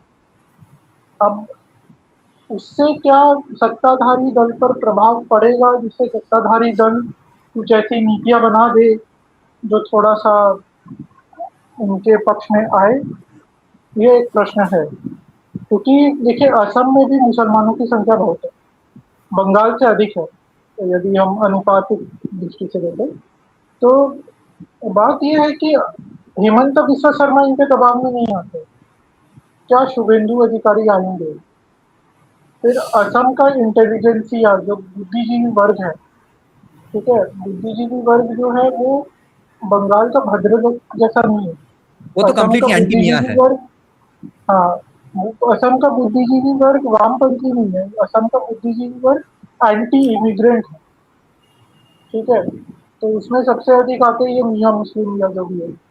तो वो तो बुद्धिजीवी वर्ग ही वैसा है, तो हेमंत बिस्वा शर्मा ओपनली मतलब बैटिंग करते, छक्का मारते। पर बंगाल में क्या शुभेंदु अधिकारी वो कर पाएंगे जो हेमंत बिस्वा शर्मा असम में कर रहे हैं? तो मुझे नहीं लगता है। यदि शुभेंदु अधिकारी को वो करना है तो फिर आप यूनिवर्सिटी में घुसिए, एकेडमिया में घुसिए, लोगों के विचार बदलिए, ऐसे बुद्धिजीवियों को आगे लाइए जो इस प्रकार की विचारधारा रखता हो, जो हिंदू हित की बात करे। तो मुझे तो नहीं लगता कि भाजपा संघ ये कर पाता है। हिंदू पर हित की बात ना भी करे, सिर्फ और सिर्फ मुस्लिम हित की बात ना करे, ऐसे लोग प्रोफेसर बने तब भी मैनेज हो ऐसे जाएगा। लोग ऐसे लोग भी बहुत कठिन है ना, क्योंकि फिर उनका भीतर का ये जाग जाता है कि सबका डीएनए एक है, इस्लाम के बिना हिंदुत्व अधूरा है, ये सब भी जाग जाता है उनका, तो क्या करेंगे। पर वही है कि देखिए, अगर शुभेंदु अपने हाथ में रखते कंट्रोल और बोलते कि मेरा व्यक्ति शिक्षा मंत्रालय, मतलब मेरा व्यक्ति शिक्षा मंत्री बनेगा, और इस यहाँ पर हम तो एकदम बंकिम चंद्र और श्यामा प्रसाद मुखोपाध्याय और इनको पढ़ाएंगे, तब फिर आप असम सोचिए, फिर बंगाल असम की राह पर चले। और अगर जैसे देवेंद्र फडणवीस है, या सेंट्रल में जो एजुकेशन मिनिस्ट्री की हालत है आप देख रहे हैं, वहाँ पर कॉम्प्रिहेंसिव सेक्सुअलिटी एजुकेशन दिया जा रहा है एनईपी में, तो वैसा रहेगा तो फिर तो जैसा है वैसा है। मुझे लगता है भविष्य में फिर वामपंथी आगे आ जाएंगे, क्योंकि मानसिकता तो वामपंथी बन जाएगी। या गो अहेड श्रवण। Yeah, see, मुझे ऐसा नहीं लगता कि violence in the religious English zone no would be problem. that much of an issue. ठीक, primarily because ये state का culture तो था नहीं. I mean, under the CPIM, there was no significant scenarios of religious violence per se. The monopoly on violence was with the state, who were basically being violent on almost everybody whom they wanted to. उसके बाद there was this brief stint of 15 years, and I think a lot of those violence was also incentivized by the lack of economic progress. मतलब कुछ करने को है नहीं तो लोग पहुंच जाते थे. Now, who is going to actually go up against a state which is being headed by someone like Shubhendu Adhikari, who is up and down like कुछ करेंगे तो तोड़ देंगे? And that was the exact thing that was also being said by the central government, by the home minister. तो उसके बाद I do not think that is one of the alternatives. However, I anticipate that, और एक और बात भी है कि देखिए, if the TMC eventually does not exist, I am not saying that will happen even immediately, but it will happen at some point. I think CPIM will outlast the TMC. तो उस scenario में the Muslims at large would not have much of an alternative left for them to vote. So उनका तो de facto choice आ जाएगा कि CPM को करना है या फिर CPM प्लस कांग्रेस को करना है. तो वहाँ पे कुछ ज्यादा करके उनका फायदा है नहीं. Their obvious goal would be कि if there is a counter consolidation of the Hindu bank, वहाँ से कुछ काटा जाए. तो मुझे लगता है वायलेंस या फिर वायलेंट प्रोटेस्ट होंगे, but that would not be under the garb of Hindu versus Muslim per se as of now. The second, and I think a lot that of that could be would be caste propagated by the based academy as also. well. Yes, What you are that's saying, my anticipation. Shravan, A lot वो of it would be जाति के folded आधार into पर the हो narrative सकता है। of caste, ये and लोग it थोड़ा would be कुछ तो कर रहे हैं propagated जाति by की the बात। academy. हाँ, या go ahead Shravan. Yeah, it would be propagated by the academia, and there'll be a battery of those things. For example, the first thing being, anytime they want to industrialize the northern belt, opposition would come up in the garb of environmental stuff and like similar things like it happened in Nicobar. So a lot of it would have, and you see, the entire point that they're trying to raise right now nationally as well is the BJP is anti-youth. ऐसा कुछ statistically तो prove हो नहीं पाया, but the entire thing of cockroach Janata party or whatever, the overriding thing that they have chosen for the next couple of years maybe is that the BJP is anti-youth, and the youth is going to, or the Gen Z is going to stand up to the BJP and do stuff. उस angle के लिए I think caste is a better substitute than religion to actually get certain things done for the opposition. And clearly एक और चीज़ ये भी है, क्योंकि BJP ने इसके बारे में शायद कुछ सोचा है नहीं. They only look at it from a socialist point of view, downtrodden have to be backed up with affirmative actions and similar stuff. इसके बारे में उनका ज़्यादा बैकअप है नहीं क्योंकि there is no precedence. I think even the current state government must have thought कि इसका तो कोई discourse ही नहीं है बंगाल में, तो ये would not be an issue. But they had thought similar things about a lot of things which are not an issue till a certain point, and then suddenly went out in proportion and became an issue. So religious violence at this point would really weaken the case. और एक और चीज भी है, you have to see this, the Muslim community as large was actually abused by the people they were voting for. मतलब they were not all that sensible, तो उनको economic downtrodden zone में रख के उनसे काफी कुछ करवाया भी गया, because I'm not willing to believe that every single of them were radical, right? Probably a few of them did a bunch of things for someone because they felt that would give them some sort of upper hand or advantage. People generally can or cannot follow on to it, but naturally that would be decentralized a lot because the state is under able hands, where and even nationally the BJP doesn't really compromise all that much on law and order in terms of outright riots and stuff. However, they have no backup plan to protests and activism. Now, So Sran, the problem with that disincentivization is that, yeah, go ahead, Abhay. I have a point of जाति, ठीक है, जाति को लेके ना जो बोल रहे थे कि अभी तक बंगाल में तो ऐसा कुछ हुआ नहीं है, जाति को लेकर कभी राजनीति नहीं है। हमें ये समझना पड़ेगा कि पिछले 50 साल से वामपंथी और वामपंथी प्रो मैक सत्ता में रहे, ठीक है। तो जब वामपंथियों के शासन में जातिवाद होता है, वो जातिवाद नहीं है, वो वामपंथ हो जाता है, वो पता नहीं वो कुछ और ही हो जाता है। पर जब भाजपा सत्ता में आती है या हिंदुत्व का शासन होता है, तब वो यदि सबके लिए काम भी करे तो वो जातिवाद होता है, ठीक है। ये वामपंथियों को बहुत अच्छे से समझ में आता है कि नैरेटिव के साथ कैसे खेला जाता है। तो मैं ये नहीं समझता कि बंगाल में जातिवाद का भी विषय नहीं बन सकता है। अब मुझे ये भय है कि भाजपा वो अम्बेडकरवाद लाके जातिवाद का समस्या का समाधान करने का चेष्टा करेगी। जब अपोजिशन लाएगी तब बीजेपी भी लाएगी। हाँ, तो वो तो आपको सुन नहीं रहे हैं कि जातिवाद कैसा होता है और जातिवाद हर जगह है, और वो जातिवाद का समाधान तब तक नहीं होगा जब तक क्या बोलते हैं खोला बाजार ऑर्थोनीति नहीं आएगा। जब तक तोला बाजार ऑर्थोनीति होगा तब तक जातिवाद तो रहना ही है। तो ये उनको नहीं समझ में आएगा। तो मुझे लगता है ये जातिवाद का विषय थोड़ा संवेदनशील है, आप देखते जाइए, थोड़ा आगे ये बढ़ेगा। जैसे जैसे समय आगे बढ़ेगा। Shayan, with the issue of the numbers of Muslims who are getting involved into riots or throwing stones at people, having the stone handed over to them, or showing up to a protest for 5,000 rupees, etc., and to throw hurl bombs at a. I know of this one story at least from Deepda's book during the 2021 elections. A BJP senior leader's house in some official area was bombed. He goes out, he sees that one of the guys, he's still there. Everyone else has dispersed because of that bomb that was thrown at his house. A portion of that guy's own hand was blown off. And then the BJP guy takes that Muslim kid into a hospital. And during the first aid, he asks, why were you throwing bombs at my house? He said, 5,000 rupees diya, aise hi phek diya. So now those people who are maybe not properly illiberal Muslims, they will now become illiberal Muslims because they are going to be told all day long that it's all happening because the Hindutwadi BJP Sarkar is in power and because Shubhendu hates Muslims. That's why it's all happening, and therefore you will get angry now, even on your own, without an infrastructure of funding and stuff.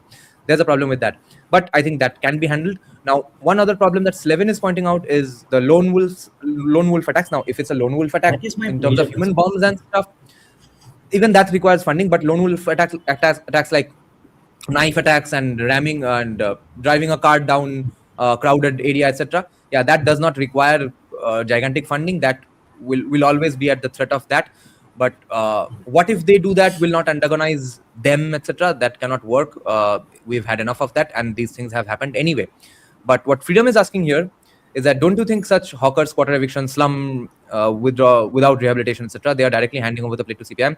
Yes, they are, but it's also required, again, because CPIM आ जाएगा, इसलिए ऐसा नहीं करते हैं. That also we have limitations to that because BJP is doing already a lot of stuff that would be wet dreams of CPIM and Congress just so that CPIM and Congress cannot capitalize on them.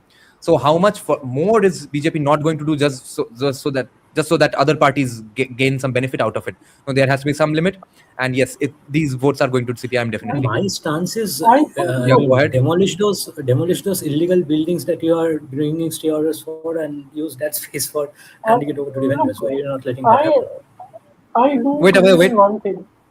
Okay. Yeah, wait. Let him finish his point. Yeah, I mean, you are stopping the demolition of those buildings by bringing stay orders. Just let those be demolished and give that space up to the hawkers if you're so concerned. Why are you not doing that? और मुझे ऐसा नहीं लगता कि थोड़ा सा जगह उनको देना eventually बहुत problematic है. The thing is, I really do not think it's that much of an issue because a lot of those hawkers really do exhibit bad behavior towards a lot of people, and it's a genuine problem. मतलब ऐसा कोई है नहीं कि beyond a certain point of people who are very much into communism, लोगों को इससे दिक्कत है नहीं. In fact, I mean, I should not be citing anecdotes because they're pretty childish. But मैं last दिन I was at the barber shop. वहाँ भी लोग बात कर रहे थे कि अच्छा किया इनको हटा दिया, बहुत रकस मचाते थे. In terms of the traffic and stuff and creating. You know, I've actually heard this complaint from many people that these Yes. salesmen on the roads are on the footpaths are very rude, and they get to be rude. They do not follow the usual laws of free market economics because they are not there freely, because they have bribed their way into that market, and therefore they can treat people any way they want. They probably get a cut of the fat money and stuff. They do, and it's very much active. They pay quite a lot of that. Eventually, and I'll just say this, you can probably find out. Just the last day, there was this one particular councillor from the Bihala region who got arrested just the day before yesterday. And just after the elections, a bunch of those vendors went and basically harmed his office in some fashion because they were eventually paying this person to carry on with all those vending and stuff in illegal places. And he actually accumulated a lot of money from these people. And finally, now that the government has changed, he had nowhere to go. So they went and did things with this guy. He got arrested just the day before yesterday, I guess. Yeah, go ahead, Abhay. या आपने जो कहा कि अगर इनके दुकान हटा दिए गए और तो आक्रोश बढ़ेगा कुछ लोगों में, क्योंकि वो बोलेंगे कि देखो कैसे गरीबों को हटा दिया गया, उनकी रोजी रोटी छीन ली गई. लेकिन मुझे लगता है कि हम जितना सोचते हैं कि कठोर निर्णय लेने से बहुत लोग आपका विरोध करेंगे, इसलिए कठोर निर्णय लेने से बचते. मुझे लगता है कि नहीं, भारत में एक ये भी है कि लोग कठोर निर्णय लेने वालों का साथ भी बहुत देते हैं कि ये व्यक्ति स्पष्टवादी है, ये जो बोलता है वो करता है, तो ऐसे लोगों का सम्मान भी होता है. खासकर बंगाल में तो ये हम देखते हैं कि जो हाँ, नहीं तो भाई दुबई, यूएई, सऊदी अरेबिया कैसे क्राइम फ्री रहता है इन सब पाकिस्तानी बांग्लादेशी मुस्लिम्स को लेकर भी. तो मुझे लगता है लोगों को ये बातें अच्छी लगती है कि जब कोई बहुत स्पष्ट कार्रवाई करे. बस जैसे बात यही है कि बीजेपी अपनी बातों को बहुत अच्छे से लोगों के समक्ष रख नहीं पाती. उनका कम्युनिकेशन बहुत खराब रहता है. पर शुभेंदु अधिकारी को लेकर मेरे मन में ऐसा कोई संशय की बात नहीं है. वो अपनी बातें बहुत स्पष्ट रखते हैं, उनको पता है किससे कैसे बात किया जाए. आप यदि उनकी सभा देखे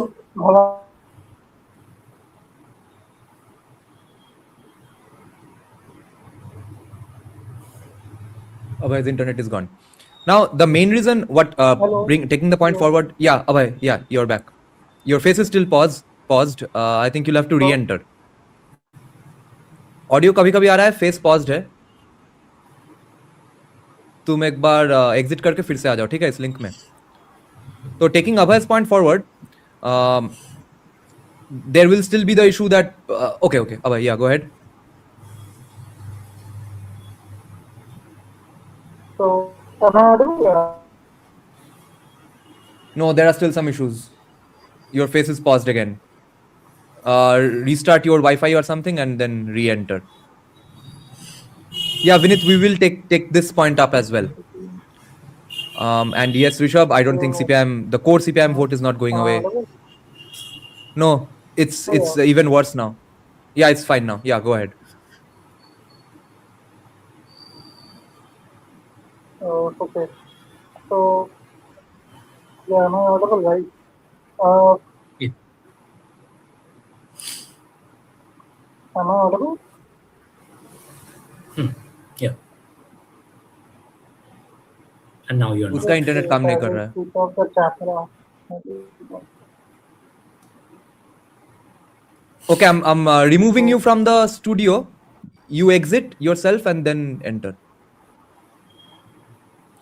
Okay. Indranil Chanda is asking the same question. We'll take it up a little later. So yes. Now the one issue with the Dubai thing is that the potential Muslim stone pelters will consider the laws of UAE and Saudi Arabia to be law because they are after all declared by Muslim kings. This is declared by a Hindu politician who got elected by the votes of majority of Hindu consolidation. So yes, there will be some restraints, some constraints to that. It won't be exactly like Dubai and stuff.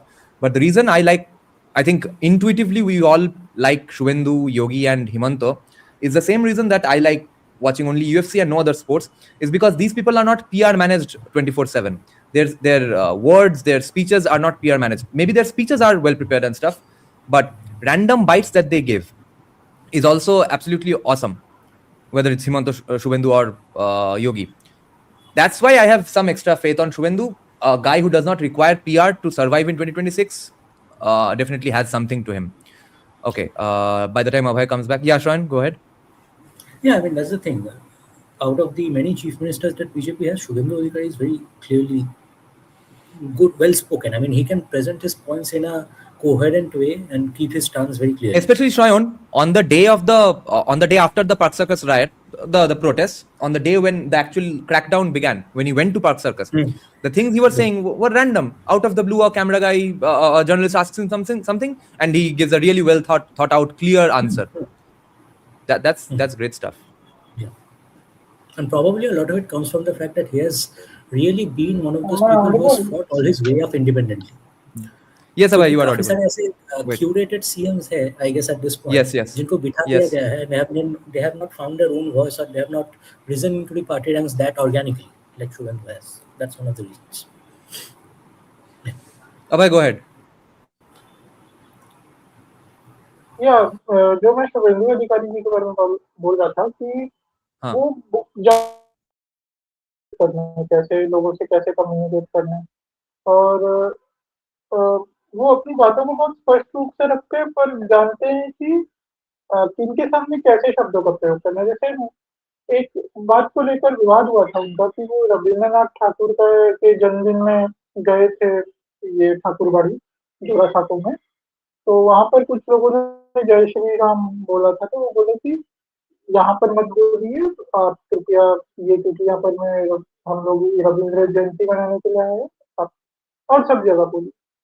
तो वो जानते हैं कि कहाँ कैसी बातें करनी चाहिए, किसके सामने कैसी बातें चलेंगी।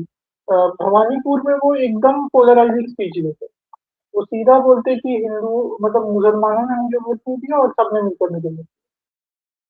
उन्होंने हर एक समुदाय का नाम दिया और वहाँ पर हिंदी और बांग्ला दोनों भाषा का प्रयोग किया था उन्होंने। और ये भी मैं देख रहा हूँ कि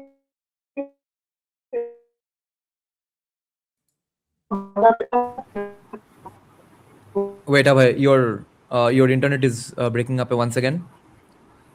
By the way, Misso is saying that BJP needs to do 3 things, and then he wrote only point 3.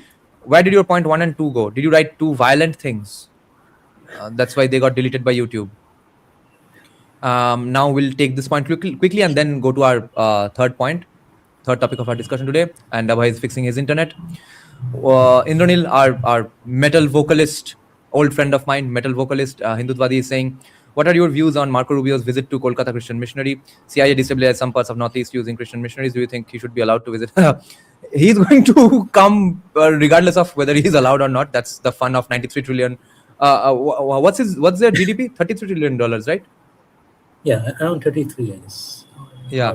So even if you have a debt of $35 trillion, no, I guess it's around Yeah. 36 probably, or 32. Okay. Either 8 or 9 Okay. times of ours. Yeah, Yeah. but their debt is way more than their GDP, about $2 trillion more than their GDP, which is hilarious. So that kind of a country's Secretary of State is definitely coming to Kolkata, whether we like it or not. The only thing we can do is have a spy around him all the time, because I think it was Yeah, I an mean, it absolute was lapse of judgment. uncanny. If it was in fact a lapse of judgment to let him meet the missionaries alone, especially because some missionaries met Mamta alone the day before. So the meeting that happened between Rubio and the missionaries were probably, hopefully, in a bugged room. All we have is hope right now. But if it was not in a bugged room, if they had complete leeway, just a fun conversation, etc., then it was very dumb of Shwendu. I don't think he did that. Yeah, Abhay, go ahead. The point with Marco Rubio and missionaries is not just that he met a Christian One moment, organization. guys.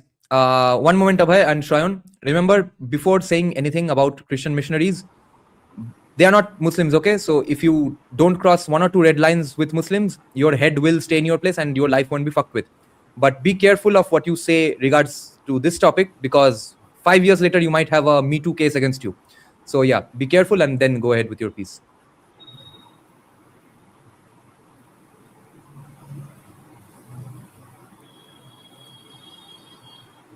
Hello, hello. Yeah, the Yeah, thing go with ahead. the organization we met is that the organization has a certain shady past. Like I was hearing particularly buying, okay, on this, and he said that we don't have problems with your American leaders going to churches and meeting any Christian clergy or anything. But why did he have to go to that particular organization, which has a shady past? So he said that there is some issue with their intention. Uh, he wanted to signal something to his voter base, maybe in America, which is very evangelistic. So maybe that is what he wanted, and I Hmm. think there was he is trying to put some pressure on India regarding FCRA because India is trying to bring in an FCRA bill. So Yeah. he would be like, please exempt this organization from restrictions, FCRA restrictions, so Hmm. that they can continue their activities. Hmm. Last time also in Britain this happened. So Okay, some Abhay. members of parliament in Britain raised this issue when their license was cancelled. Abhay, what did you do right now? Your voice got a lot louder and better and clearer. Whatever settings you changed or whatever thing object you connected, keep it that way from the next live streams as well. Okay? Yeah, go ahead. You guys continue. I have to change my earphones. Okay. Right now it's a lot better. It's probably because of your Bluetooth headphones that we were hearing you a lot softer. Then you should not speak from the headphones, I think, if you just took off your headphone. Okay, so Misso is saying BJP must do three things: have educated people debate the CPIM on social media and mass media, Yeah, yeah. 100%. I'm on Dada. What did you ask? Uh, no, no, I did not ask anything. I was checking out Okay. Misso's comment. BJP must do three things: have educated people debate the CPIM on social media and mass media, promote ISF and MIM, tell the people about Modi Jhapi and other casteist stuff they did. Yes, they must do these three things. Okay, now the main topic of our discussion. How far away was West Bengal or Kolkata from becoming completely Lyari if Trinamool had come to power? Was it going to happen in 5 years or 10 years? Because, um, w- uh, firstly, Abhay and Shrayan and the people in the live chat, let me know if you'll agree with me that there's a distinct system of governance in places like Lyari, mafia run places of Bangladesh, Pakistan, etc., which was the exact model that Bengalis first saw with Trinamool in power. And I think Trinamool was getting, at least Abhishek was getting direct pointers and suggestions and tips and stuff about how to run a government by doing just mafiagiri and violence, etc. Otherwise, how would we out of the blue copy paste this from Pakistan and Bangladesh only in West Bengal? It was a complete Liari like situation. I was rewatching Dhurandhar 2 yesterday while working out for the 200th time, and everything that they discuss, especially Dhurandhar 1, how they set the premise of the entire story and how they explain the way their business runs in Dhurandhar 1. It's all West Bengal, just in a higher degree and in a more violent degree, because it's gone on for that long. In Bengal, it had gone on for about 10 years. The first 5 years was a bit of confusion. Mamata wanted to do good things and stuff. So, Shravan and Abhay, Shravan first, because Abhay just spoke. How far were we if at all we were, how far were we from becoming Lyari if Trinamool came to power? And what parallels do you see between Lyari, Kolkata of Trinamool, and Bangladesh, Pakistan, etc.? A lot of, I'm audible, right? Yeah, a lot of things were actually similar in terms of even economic policies or the subnationalism that was being promoted. I mean, extremely increasingly.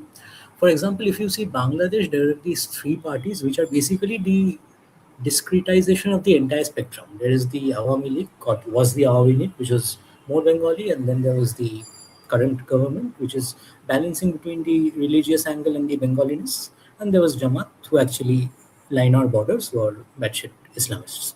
Now, in all the three states, he was surprisingly. When I was looking up those things, I found there were lots of incentives being given to women in all of the three places. Weirdly, in Lyari, there was this Benazir's party's incentive. It was very popular. I guess it was something BIPS or something like that. And similar things were there under Awami League in Bangladesh as well, where actually cash transfers were happening to women. And in Bengal, obviously, we had that. And then there was this promotion of the subnationalist identity a bit too much, which was very evident in the way it occurred in the film on Dhurandhar itself. In Bangladesh, it was there too. Just that the lines were a bit different, where it was a conflict between the Bengaliness and the religious angle to it. In India, obviously, in West Bengal, obviously, it was the Bengali identity. That was similar. All the three places were seeing massive economic slowdowns, which eventually catalyzes most of the things that lead to severe violence. Now, the only difference I see is probably in the larger scheme of things, Bengal was not that electorally important as the other two places. However, it was a border state, so that was one main thing that was the, bone of contention. And eventually, if you see, where did actually the idea of SIR prop up? I guess it was somewhere in Maharashtra, in northern Maharashtra or somewhere, where it basically started. So the people entered from the eastern extreme of the state, of the country, and went all the way across, crossing the entire diameter of the country to the western part, and they were settled there as well.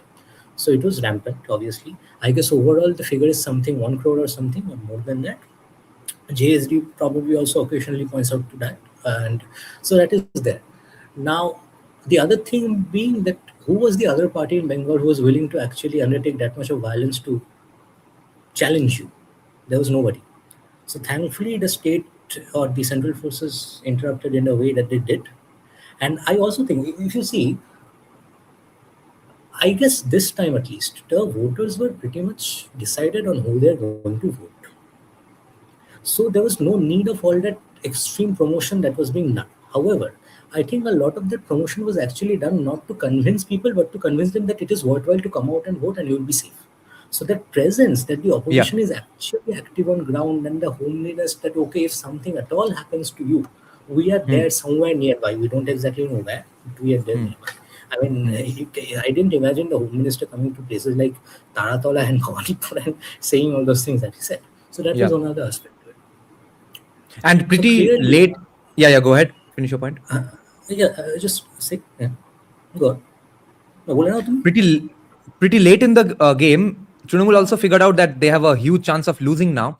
So therefore, when all BJP was trying to promote is that we are now hoping, because of the ACI, that there's going to be we are in fact guaranteeing you that it's going to be all safe now, and therefore just vote. And Trinamool was saying, because it's not going to be safe for you, do not even think of voting.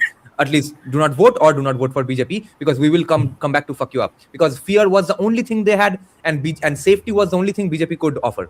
That was hilarious. What elections we had, my God. Go ahead. Go ahead. Go on, Shran. I was actually observing how the social media of the BJP blew up as well. 2 months prior to the elections, there was nothing, and then there was some millions of figures and something like that. The other thing being there were a lot of other factors as well. For example, a lot of sitting MLAs were not allowed to participate. Then there was a clear bifaction. And I guess the lower cadre was clearly not aware of what was coming or what was impending, because it was kind of unforeseen actually. So the higher command actually did not inform them anything.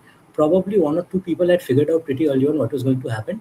One of them is the so-called number 3 in the state for the TMC, or was the number 3 in the state for the TMC, who was not eventually in that meeting, in which the CMC Supremo said that she would not resign. So a lot of these stalwarts were there. He was not there because he was clearly reaching out to other people in the BJP to get into it probably, and then he was not allowed. And then eventually he lost his own seat. So, and he was a strong man. He controlled a lot of the networks who would actually go to ground, get mobilized, and get things done for you. So when he went out, Yeah, you can't have a ground up feedback mechanism if everyone in your ground up is afraid to send information up. If everyone is afraid of everyone, then you can't have feedback. Yeah, go on, Abhay. Abhay, camera on कर ले. Internet थोड़ा fluctuate कर रहा है इसके लिए मैं. हाँ, ये तो बहिरागतों के साथ होता ही है. ठीक है, if it pauses again, then we'll ask you to close. Yeah, go on. मैं थोड़ा इधर उधर घूम रहा हूँ इसके. ठीक है, तो अच्छा. कलकत्ता लियारी बन जाता है. मैं कलकत्ता, पूरा कलकत्ता तो लियारी नहीं है, पर कलकत्ता में बहुत सारे Lyari.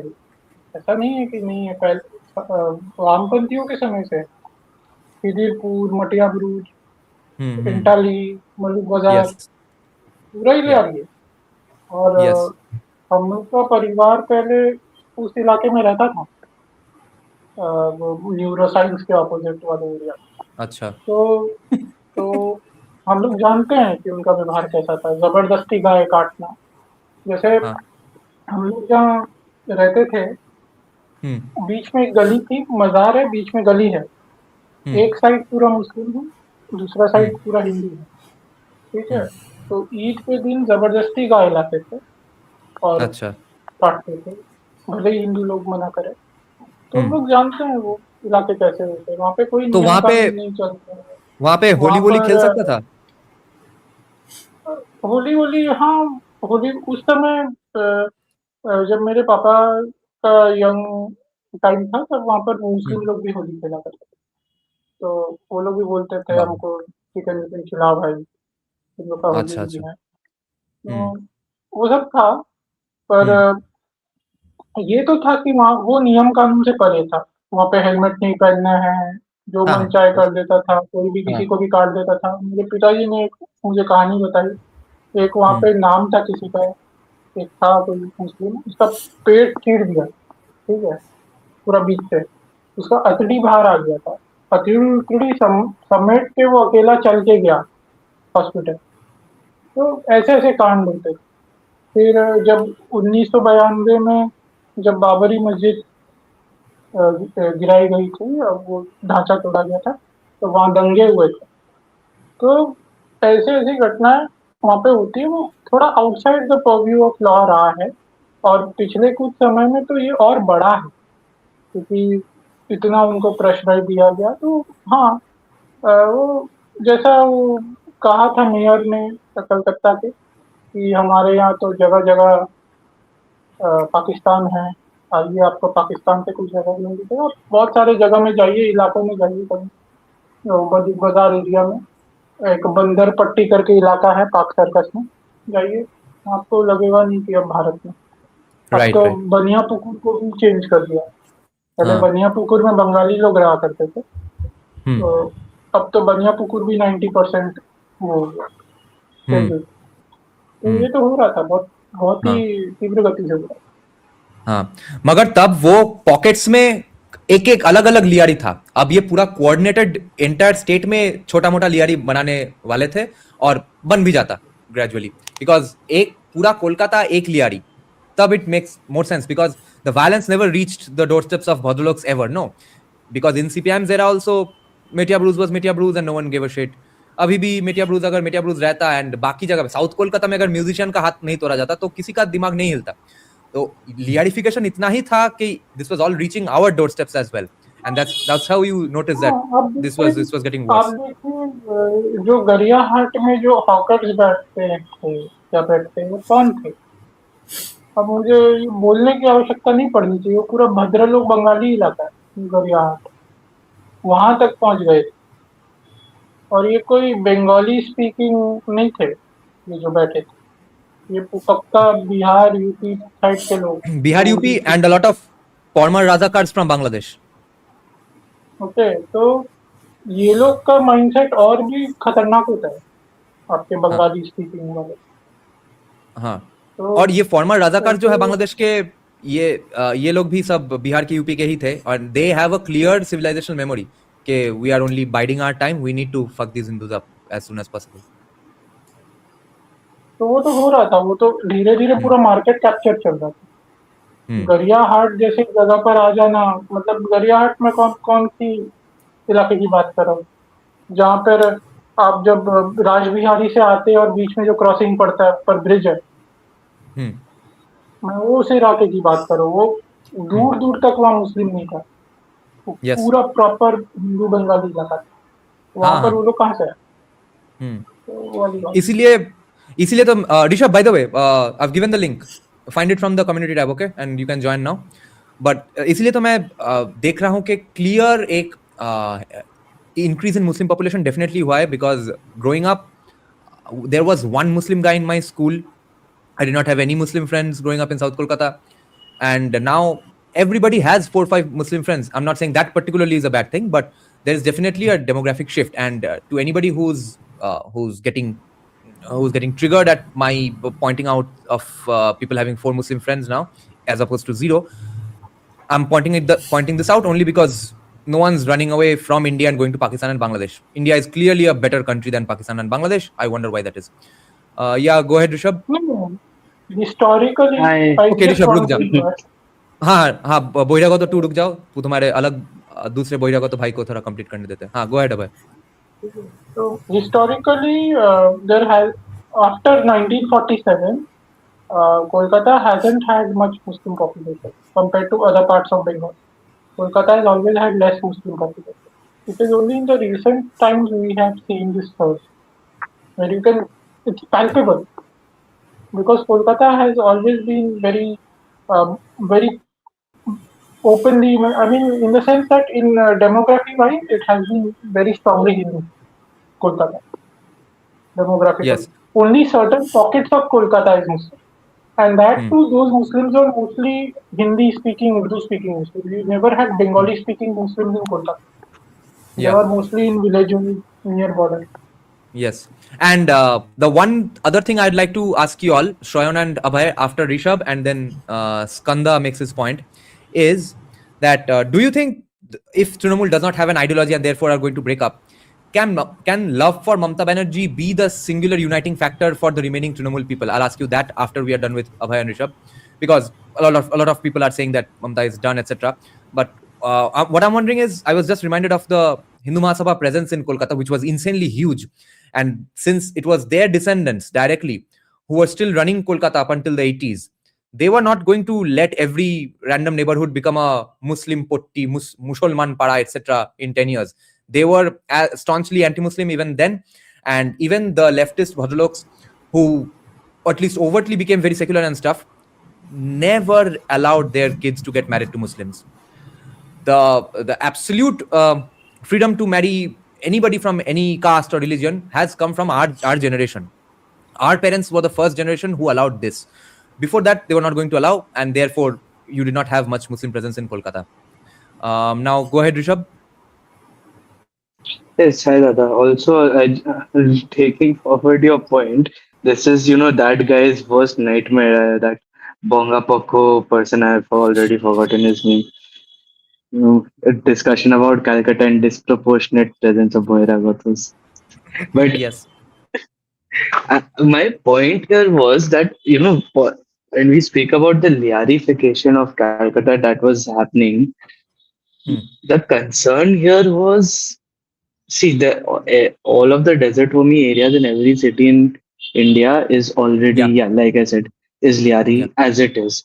The problem with Calcutta was that, and it's been discussed a lot of time, even by a lot of your guests, that uh, what a lot of the previous political parties in India did was that they would leave the Muslims alone.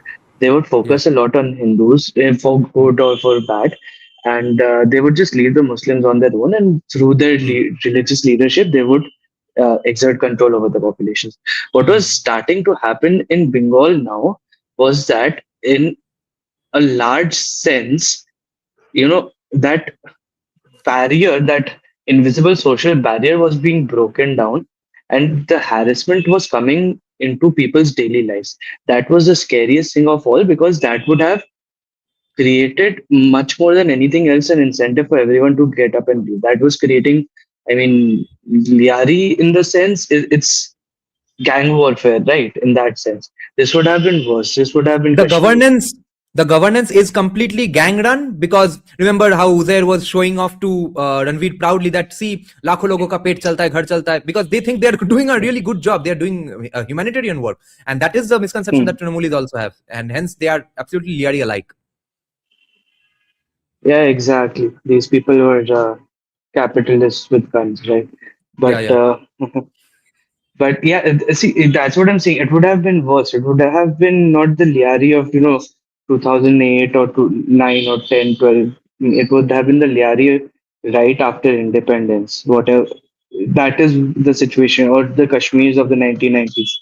That is the Yeah. situation that would have happened over here. Hmm. And remember, Marco. they would get continuous intellectual firepower from all commies, Bengali commies.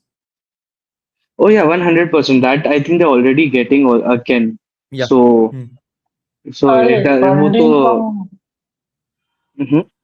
if you look at their funding from minority ministry, they would have got that funding. They would have been allowed to infiltrate from Bangladesh. They would have been allowed to increase their population further. So Yeah, क्योंकि भाई they साढ़े would have पांच been हजार crore. I refuse to believe that 5,500 crores has been spent actually for school education or madrasa education even. That money has gone somewhere. It has gone somewhere. yeah, And Yeah. yeah, you know all of the rumors, right, about alleged links between the previous government of West Bengal and a certain political party in Bangladesh. I don't Yeah, want yeah. to say more because they're Yeah. already chamila ho jayega. So Yeah. uh, somewhere this money went, and that is the Hmm. whole point. Like I don't know what these people, what Mamta Banerjee's end game with all of this was. I mean, I don't know how she even thought that she would survive the end game that she was planning herself. To be very Hmm. frank, I mean, I ultimately, have the a I have an dhimmi inkling of dhimmi the hota hai. notion. I think there's a section even amongst the Bengal right wing who are regionalists as much as the definition allows, and they will probably not come on my live chat and right now say that Rishabh and Abhay are bad people who should be kicked out of West Bengal, but they do have Hmm. a clear regionalist bent in their mind, and they do believe that uh, this size and structure of the Indian state that we see today has a Hmm. time limit, has an expiry date, and after that, Bengal will be Hmm. on its own. So if Bengal is on its Hmm. own, some people are going to be bothered about Bengali Hindus, and some are going to be wanting to join hands with Bangladesh. So Hmm. probably our previous ruling party was part of that camp, because there's a lot of people who do believe this, and it might be even true, Arey might come Dada, true. So basically, softcore alpha, what is the a plan? sort. Hmm. If you understand what has been the plan of this Hmm. whole ecosystem, Hmm. okay, Hmm. who is talking about Bengali pride and all. Bengali pride is just a facade. Their plan was already they had destroyed industry, Hmm. so many educated Hindu Bengalis had already gone to other states. The ones who were remaining back were either poor Bengalis or Hmm. non-Bengalis with strong business backing in the state. Hmm. That they have very old business empires, therefore they are remaining in the state. Now, Hmm. through this so-called Bengali Pride movement, they wanted to remove non-Bengali Hindus as well, Hmm. and then say that look, these people who are infiltrating are also Bengalis, though they may Hmm. be of different religion, but they are also Bengali speaking Bengali people, their identity is Bengali. So that way they would completely transform the demography of Bengal and make it a part of greater Bangladesh. It, Actually, I don't know if that is the original plan, but that is the direction in which they were going. At least Uh, that Gorgo guy can seemed to be perpetuating that narrative. Abhay, if you Yeah, don't go mind, ahead. can Go I? ahead. Yes, Kanda. Yes.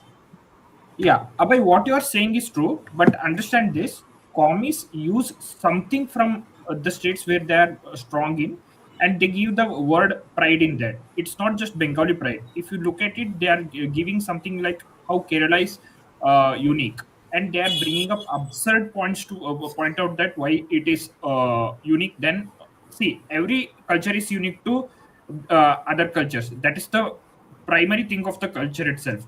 But what they are doing is we are different from India. That is their point. It's not just Bengali pride. They are doing it for Malayali also. They will bring some individuals from the society Yes. and they present it as whole society is very exceptional than the rest of the Indians.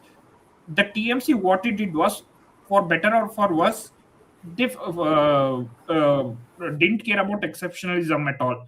They bought out most stupidest thing like Bengalis eat fish, as if in the whole world only Bengalis eat fish. No one else will eat fish, or only Bengalis eat non-vegetarian food on the festival days. It's a complete facade. I don't know about northern India. If you see any southern South India, just come and look at the newspaper on any festival day. You will see that meat price on the Hindu festival days, not on the other religious festival days. On the Hindu festival days, in all southern Indian states, the meat price will go up for every kg of chicken or mutton. The meat price go above 1K. It's not a unique thing for Bengal, but they will present it as it is, so that the people will be isolated from whatever it is presented. That's their game plan. Can I make one point to add over here? Yeah, go ahead, Rishabh. After that, we'll So, take in Anand. sure. Who Uh, else So, joined? okay, I have a point. But still, we continue. Yeah, after go Rishabh, ahead, go Abhay, ahead, Abhay. then. Oh, Okay, chalo. बोलने का तो कुछ ठीक है, I'll go first. So यहाँ पे just taking from native Bhairagato's points about volcanization of India. See, East India was always the point from where they were thinking that they can volcanize India, because Western India, and Sanjay Dixit has said articulated this beautifully, that in West India the partition of Punjab was a jhatka. It was done in one clean sweep, and after that, the ties were by and large broken. In Eastern India, partition was never really complete. It does not even complete today, in a sense, because the whole the population long exchange partition. has not happened. Exactly. Now, because of that, they wanted to exploit all of these, cultural sensibilities in Bengal, which was there sort of rightfully so also, that okay, we are the same people across the border and all of that. Uh, up up until a point, not anymore. I think that sentiment has washed away in Bengal as well. But up until a point, that sentiment was there, and they thought that East India has always been further away from central leadership, not just post independence.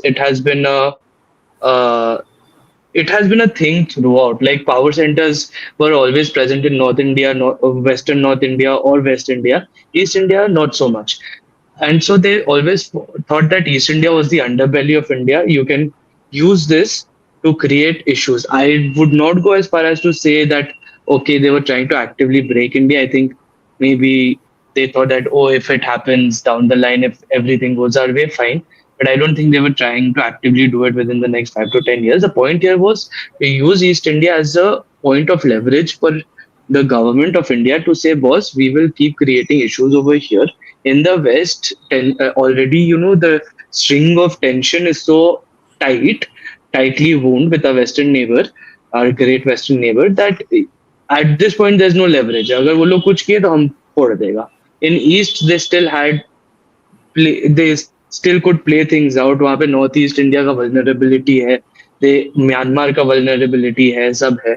So as a result of that, they wanted to use it as leverage, is what I was thinking, and use by they I mean external powers, deep state, CIA, whatever you want to call it, and the TMC was co-opting it to exercise more power than they legitimately should have as a government of a state within the Republic of India. Now that that is gone, and this is something that people, I don't think people have realized. I was going through the vote margins seat by seat. The TMC has around 17 seats that they won with a margin of less than 10,000.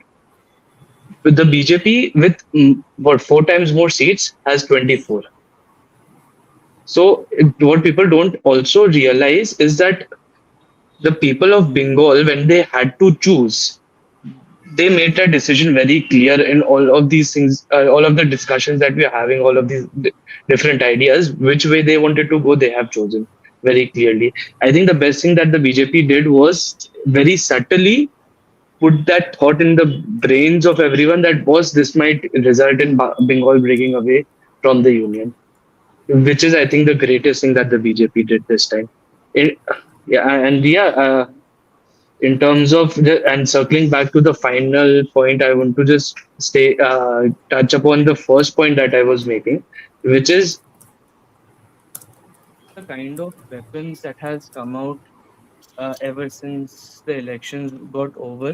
This is unusual, I feel, even for Bengal.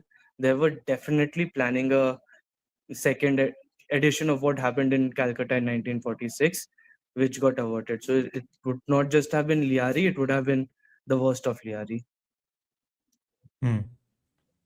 Yeah, RSS definitely prevented a So yeah, prevented a BJP, genocide of Trinamool workers, and so did Trinamool by losing. If they had won, there would be a genocide of BJP workers and supporters. Yeah, Abhay, go ahead, and then we'll it have was, Skanda back again.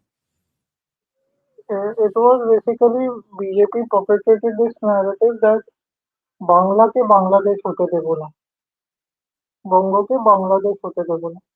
This was a very clear undertone in their campaign that we will not let Bengal become Bangladesh.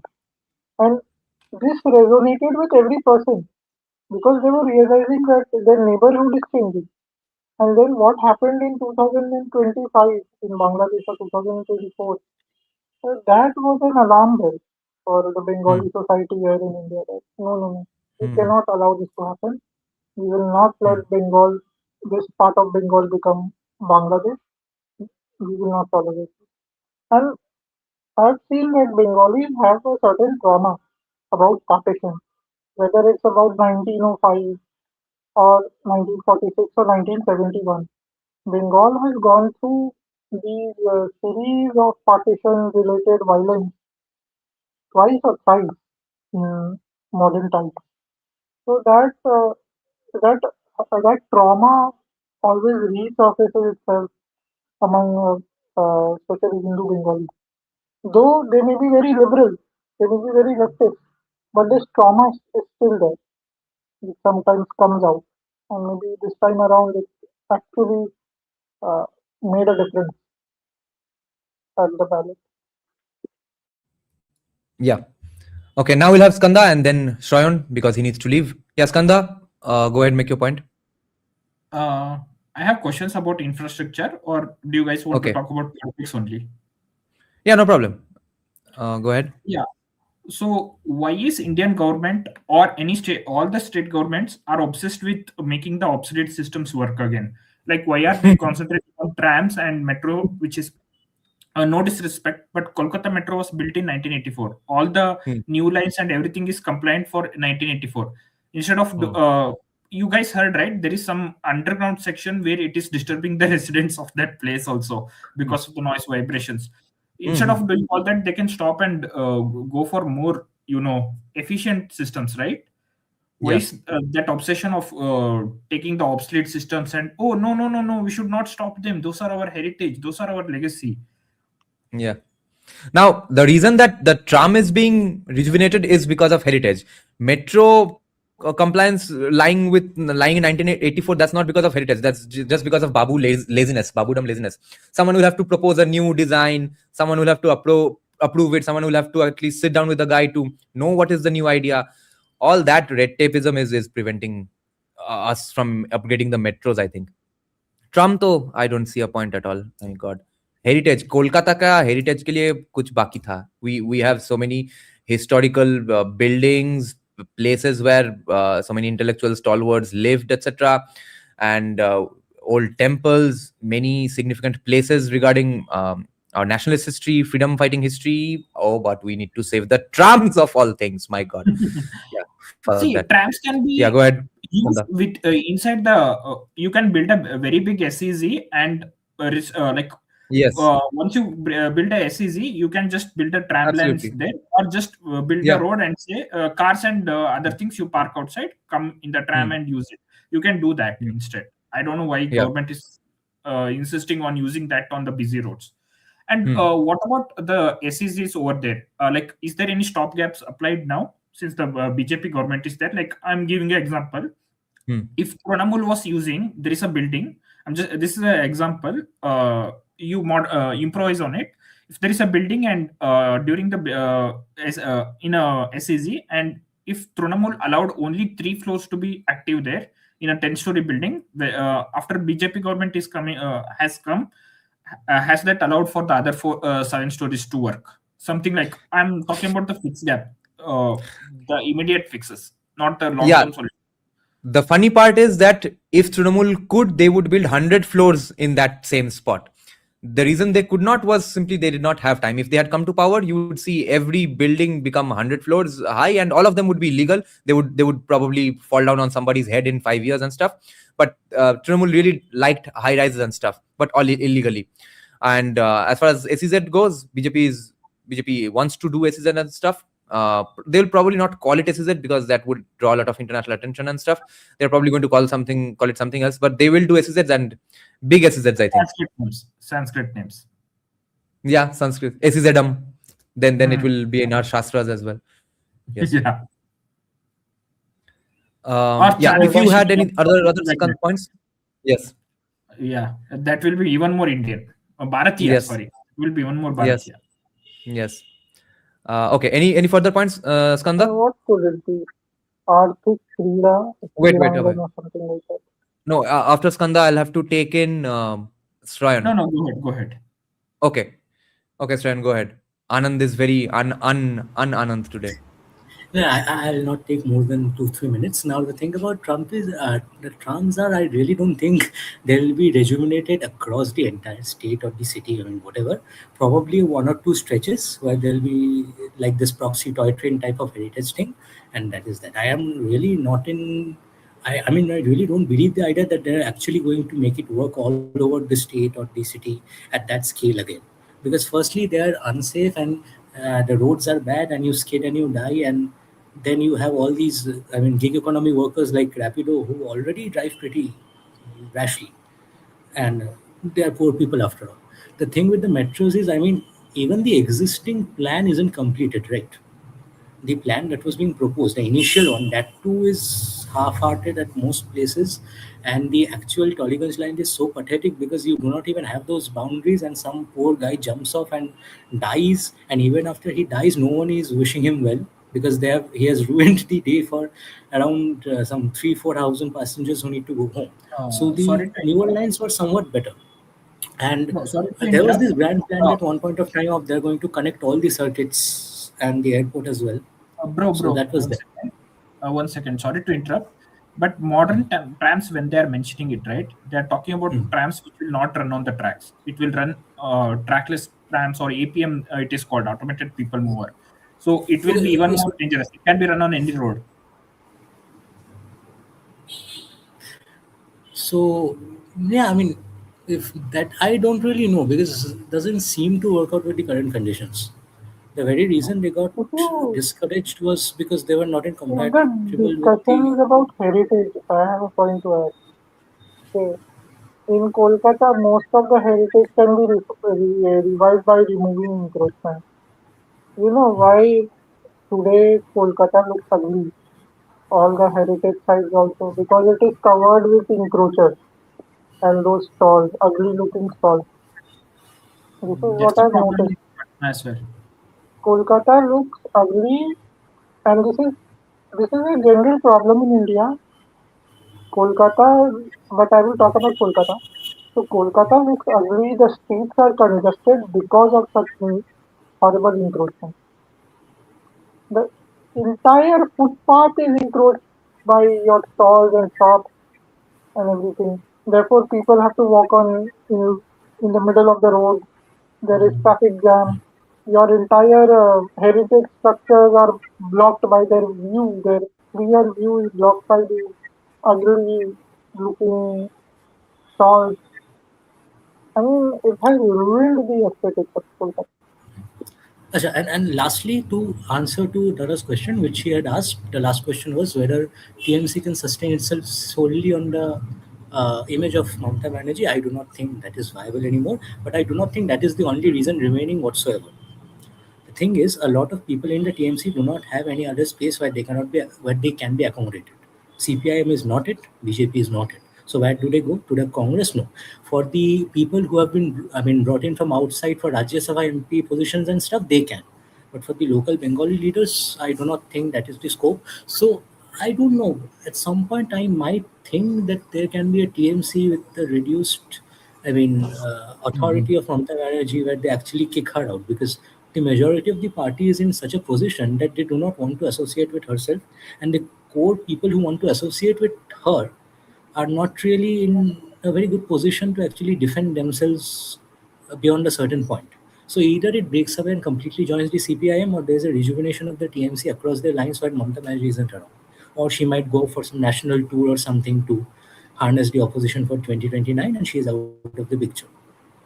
So that is pretty much it from my side. And the other thing was, yeah, so the last point, the last bit, 20 more seconds, is that coming to comparing it with Lyari, well, the situation outside Kolkata was already pretty bad. So it's not what it would have become, it was pretty bad. There are places even in suburbs of Kolkata where there were riots happening, armed riots, and people just couldn't come out of their houses because they would be shot from one of the parties. Yes, it was already that bad. Shandeshkali itself was pretty bad, and the structure of creating it into that was multi-layered. For example, for most of the people outside proper Kolkata, they were horrified with the things that were going on, and it was a miracle that they actually came out and voted. No one had actually thought that. And for Kolkata, the thing was economic downfall already led to most of the youth being going out of the state and the old parents remaining behind. And then there would be cadres and goons and all sort of people who would prop up and try to take away the properties, because the old people, how was of a position were they to resist that? So it was very sorted, as if catering to the different economic stratas and different suburbs in different ways. The plan was pretty deep, and eventually all of it came crashing down before they could realize it was crashing. So that is pretty much it from my side, and I might Yeah. have to leave now because. Okay. Okay. Okay, then see you, Sharan. Wait. Anand has waited for a long time. Let's give him some Anand. Anand, please make your point first. Multiple points. Yeah. So go long, ahead. so many points sitting in my head now. Yes. You need to give a speech, Radha. No point. So 1 minute. पहले तो what was the first one you asking me? You're saying about Lyari, right? Kolkata family. See, your people miss one most important thing. Islam is horrible at economics. There is a reason why countries like most Muslim countries are either dictatorships or monarchies. Democracy doesn't suit Islam. Right? So if you apply it properly, there's one I think this is one podcaster called the Sweet Muslim, some Sweet ex-Muslim, something like that. He's a Ismaili who basically he was a Ismaili who became a Sunni, then became a ex-Muslim. I don't know, some pathway he took. The point is that he mentioned, I think, that a lot of the Quranic injunctions to economics don't allow you to run your country properly. So you rely on either subjugating someone else who can do good economics, or just harvesting resources and selling them for something called fair price, right? You can't even make profit, so you sell resources, or you basically just tax your population to the point that they basically suffer like crazy. This is what happens. You look at the Middle Eastern model. They basically either plundered or they found oil and just sold the commodity. That's why they did well. These modern democracies that have a lot of Muslims, they don't know how to manage. They're at a conflict with themselves because they want to follow the religion, and they also want to make money. and have a comfortable life, and they want to give birth to so many kids. So it's ridiculous. It's like basically a confluence of nonsense shit happening together. So that's why it becomes Lyari type situation, because at one point everyone's fighting for power, for money, and the only thing that works is Gundaism. And the Gunda basically starts spraying on the fellow Muslim, and then basically becomes, so that's basically what happens. And everywhere it happens. It happens in Pakistan, it happens in Bangladesh, it's happening in other places as well. So that's what is happening to Kolkata. The problem is the elite didn't understand this. They're like, oh, these Muslims, they must be so peaceful. We love them. They are our fellow brothers. But they forgot about the economic part. They completely ignored the part that economics is going to ruin you. It's going to ruin your society. See what's happening in Kerala right now? Same again. It's trying to go and take every property possible. Again, same thing. Because you want to sell it as a resource, rent it to land and make money off it. That's basically, that's all the brain, that's all it works. That's all that religion allows also, right? Second, that's the next thing was you were talking about the trams. What was it? What are you talking after that? Something else talked after that. Trams and can Mamta's love for Mamta alone unite, keep TMC united and intact. So the first thing is that let's do the tram thing first. No, a tram system is not required for a flat land. The mistake you are making in Kolkata is you are having a tram system for flat land. You don't need a tram system.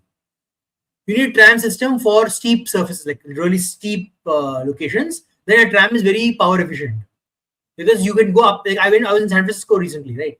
So they have tram system there as well, but they only use a tram when it's uphill.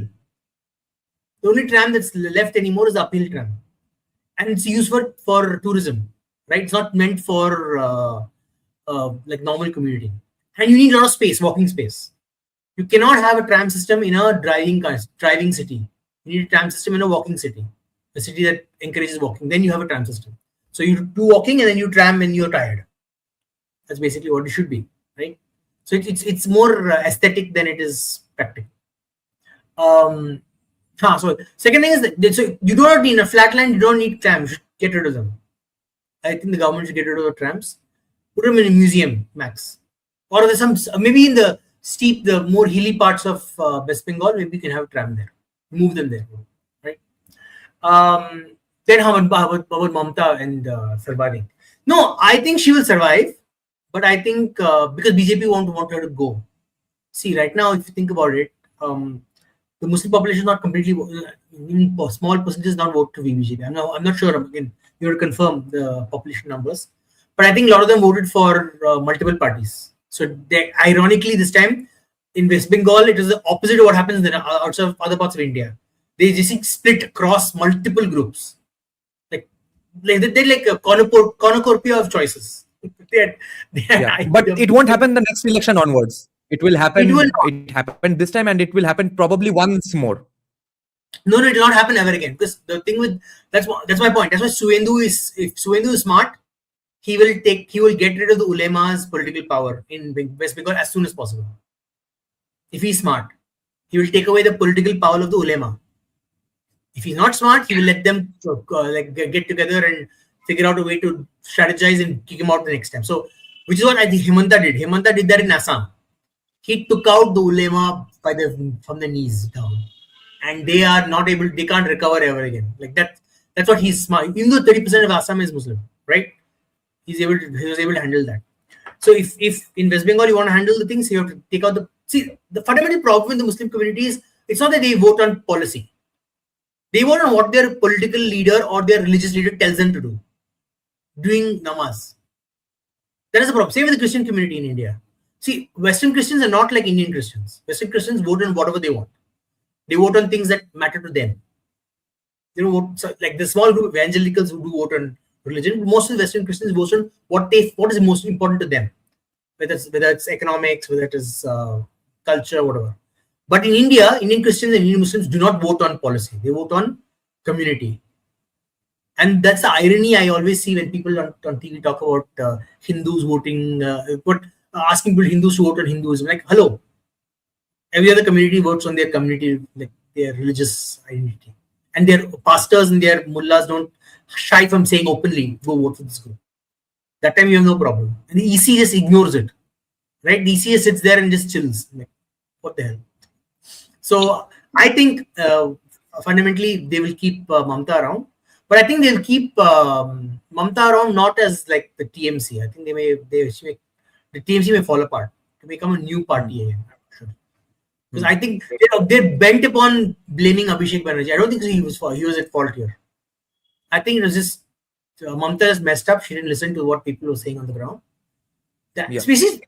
She said that what a statement. She said that I do that picture of that football thing, and then everyone's so upset. I mean, hello, you're not an artist, madam. You're a CM. Focus on being a CM. Sculpture and all that nonsense. Abhay, go ahead. You have heard her poems. The day Yeah, you he has hear heard. her poems, and you're lucky you're not a Bengali. Yeah, Or I'm you so lucky. don't speak Bengali or understand Bengali. I'm lucky. I'm a Tamilian. But then I have stupid people in Tamil Nadu also. It is a pain for us to come from a Yeah. culture of Rabindranath Tagore and hear those kind of poems. Yeah, that's why she Anyway, also has to write some poems. Yes, go ahead. I remember the point now. I remember the point I was trying to make. regarding Sorry, one second. just The point I'll forget. I'll forget. okay. Sorry. That's the point I was trying to make. About the communists, right? You guys are discussing communists, but that's why I was like, I'm missing something. Something I was talking about. So you guys said that what was that? Skanda was saying commies will segregate. No, they see the goal of a commie is what? The only thing he has is intellectual. What do you call it? Sekena. What's the give out gyan about smart things, right? Intellectual superiority. Yeah, no, they can't really do anything. They don't create anything. Commies don't create shit. They destroy stuff, right? So the only way they stay relevant is to give gyan. And they want to make themselves relevant. To make themselves relevant, they will destroy the structure that currently exists. And also to put groups against each other. So when groups are against each other, what the commie can do is, see, I have a solution, boys. I have a solution. Listen to me. Put me in charge. You guys are dumb. You're fighting among each other. Put me in charge. So how do they do it? Earlier, what they did was they just made the fight between rich and poor. Now what they've realized is that's rich and poor is only limited power, because at some point the poor realize they want to be rich. They don't want to kill the poor. They want to be rich. They don't want to kill the rich. They want to be rich. Right? That's what poor want. Poor want to I want to keep fighting the rich and keep dying, and then I'm not actually, there's nothing benefiting me. So they realize, oh no, let's divide people into identities. That's when they jumped on the concept of intersectionality. Intersectionality initially was a right-wing concept. It was the idea that each human being has multiple identities, and they can be used in commonalities to give solutions that are unique to each group, right? But what the commies did, they're like, oh no, that's not what you should do. What you should do is make this group fight this group because they're different. This is what they did. They took over the idea of, and then they called it identity politics. And that's what they're doing even in Bengal, or they're doing anywhere in the world. This is what they do. They do this in things. Yeah, Tamil Nadu. I agree with you, Anand. But that's what the point I was trying to make. To make the groups fight against each other. See, think of this: you are a Bengali and you are voting for communist. What is the communist giving you in return? He has to give you something, right? Apart from money and other things, he has to give you some kind of sense or purpose. So he's trying to make you. One second. He's trying to make you are intellectually superior for voting for communist, because rest of the Indians are not doing that. So that's why they are intellectually subpar than you. To do that, he has to the communist has to pick out some people from your society and impose that whole society is intellectually superior than you. No, but you're missing one. I want to make one. A commie cannot create something that's not already there. They just take what's already there and make it stronger. So you have to acknowledge at some point of time that some in the Bengali intellectual sphere did think they were superior to everyone else. That's the reality. They thought that. There are a lot of people. Okay, This is there one was thing I want to. something there. They exaggerated it. I have You a are point correct. to add on Ulema. I've observed something about them. No, If you see Skanda, recently what has happened in West Bengal. Yeah, Abhay, go ahead. Okay. After Abhay, Mushin So comes in. suddenly when the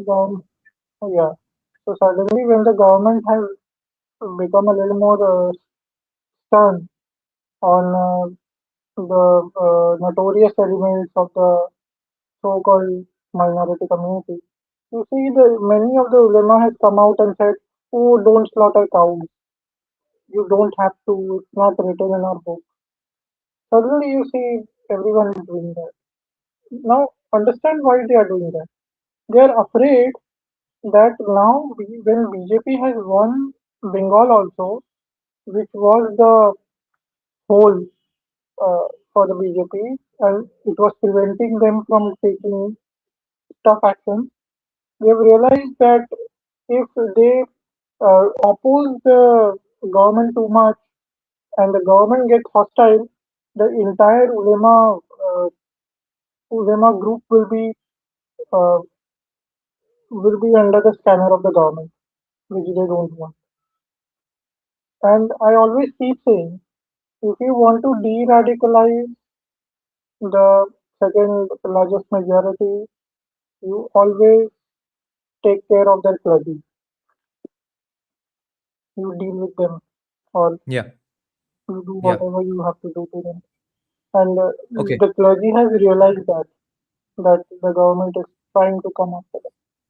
That's why they are Yes. going soft. Yeah. Yeah. Mushin, go ahead. Mushin, then Rishabh, Rutvik, then Rishabh, and then we'll end the live stream.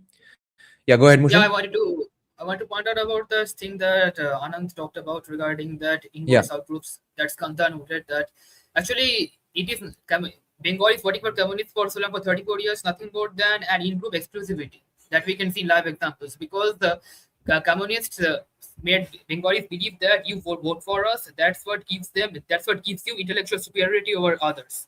Because of this retrofitting argument that they believe that voting for communists makes us intellectually superior, that's what makes us exclusive compared to all other Indians. So that's why they vote for them. They've kept voting for them despite all the utterly rubbish things that communists have done for Bengal, because in a sort way they believe, actually this belief ought to skip towards the subaltern class of the society because of that. And also I'm not taking into account the riggings that took place in those times, because as the ECIS pointed out this, that after 1977 and 2011, this is the third clearest and most sacrosanct election where actual voter mandate took place in Bengal.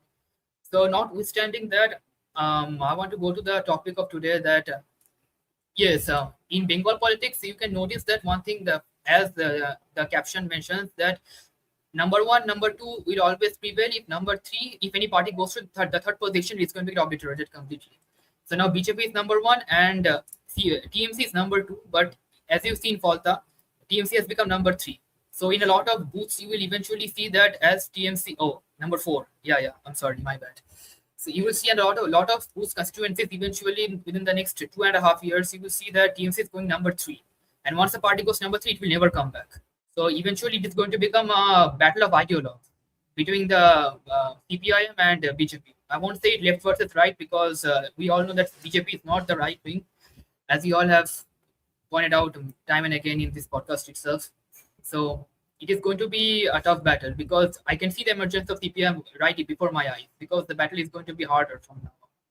And I'm afraid that once again, BJP might start playing the fiddle in CPIM's words, because they will try to prove themselves to be an opponent, and they will try to make sure they counter CPIM in every of the talking points, and just simply keep on reacting to whatever CPIM does. Yeah. Now that becomes the problem. And in case of Guru Bikash doing the bidding for Devraj, I don't see anything bad in there, because he's not doing anything illegal per se. So CPIM voters, my Bharupaku type voters might get angry at Bikash for just for this, but it will not put a dent on the party, any kind of vote share, whatever it is.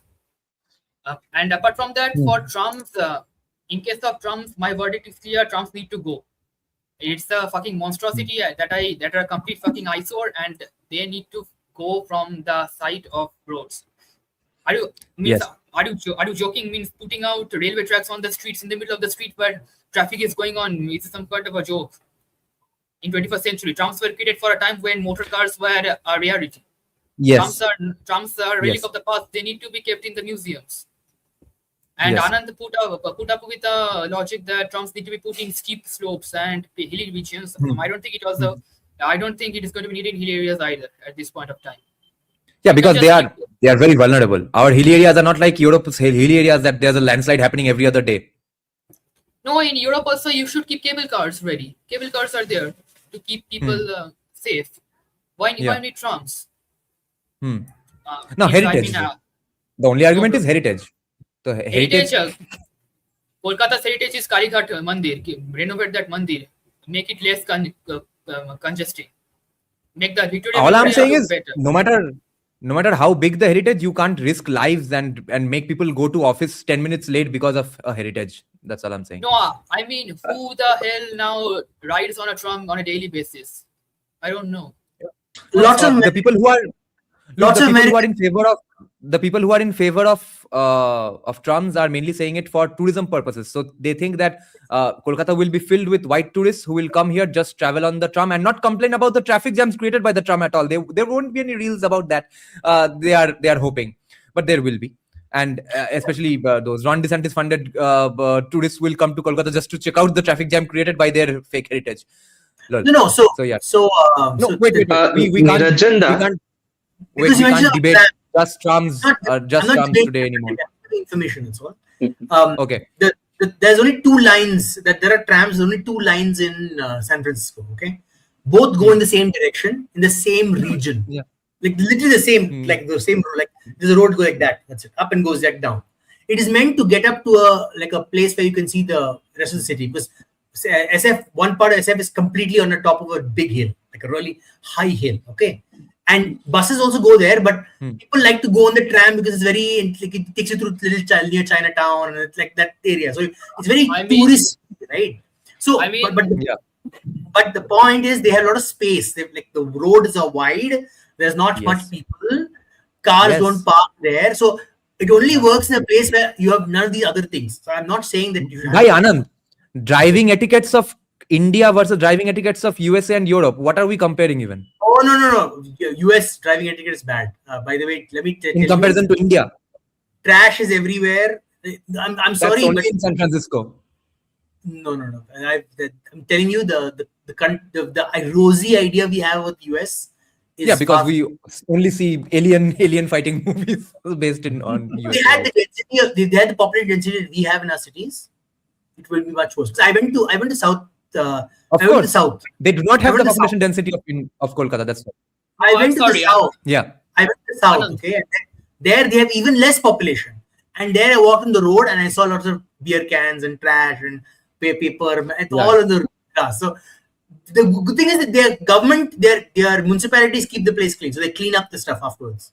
The point is that people there also throw trash. It's like we have this weird fantasy idea that no, it's not about Democrat and not Democrat. It's about the fact that we have this very bad idea that we are a horribly filthy people. We are filthy because that's not been a priority for us for so long. I'm not talking about filth. I'm talking about driving etiquettes, which are much better in USA because of USA's strict enforcement of traffic rules by their traffic police. And there's no such thing in India. And in fact, Kolkata police does a much better job of managing traffic than the rest of the country. I didn't see a single police car on the road. I'm telling you, I barely saw a police car on the road there. Then why would they drive in a sane manner? Because they have had many police. I'm telling you, they cut off. Enough cut off road. Like I'm saying, on highways. Not a problem. But in what speed? It's scary. What they got like 80 miles per hour, and they cut each other off. Where? Like this. Not in the city. Not in the city. Not inside the city. Very close to the city. My God, it is horrifying. In Kolkata, inside the city, people who have a fast bike and a fast car will try to drive at 8 kilometers per hour. There are a handful of people who do a good job, who drive properly. The rest all drive insane. It is just that they have the amount of cars they have is like insane. Our problem is we have lot of autos and a lot of bikes now. They have no autos. And two-wheelers. And two-wheelers, a lot of them, and scooties whose tire grip is a joke, and people often force their kids to buy scooties because they think it's safer because bikes are faster. Holy shit! But the physics doesn't support scooties. And can I just make a point here? Yes, go ahead, Rishabh and Mushin. Yeah. See, I think at one point the people in Calcutta need to understand the difference between preserving your heritage and going back to the times when that heritage was active. I have sent you Dada Niranjan on Instagram a couple of pictures that I took on counting day on 4th May when I was in Mumbai in the fort area over there. I took a few pictures because I was looking at a couple of colonial era buildings over there, beautifully lit, very well maintained, and I was like, okay, this is going to be Calcutta very soon, hopefully now. So that is how we should also start looking at our heritage. So trams are a nuisance. This run also for people who are not from Calcutta, they don't know the area around Victoria Memorial. There is a huge open area. There's a big Maidan over there. They call it Victoria Maidan. uh, you can run those trams over here and over there and be done with it. What we need to actually focus on is central Calcutta, which is by all means, that is a part of the city that used to be called the city of palaces, really, back in the day.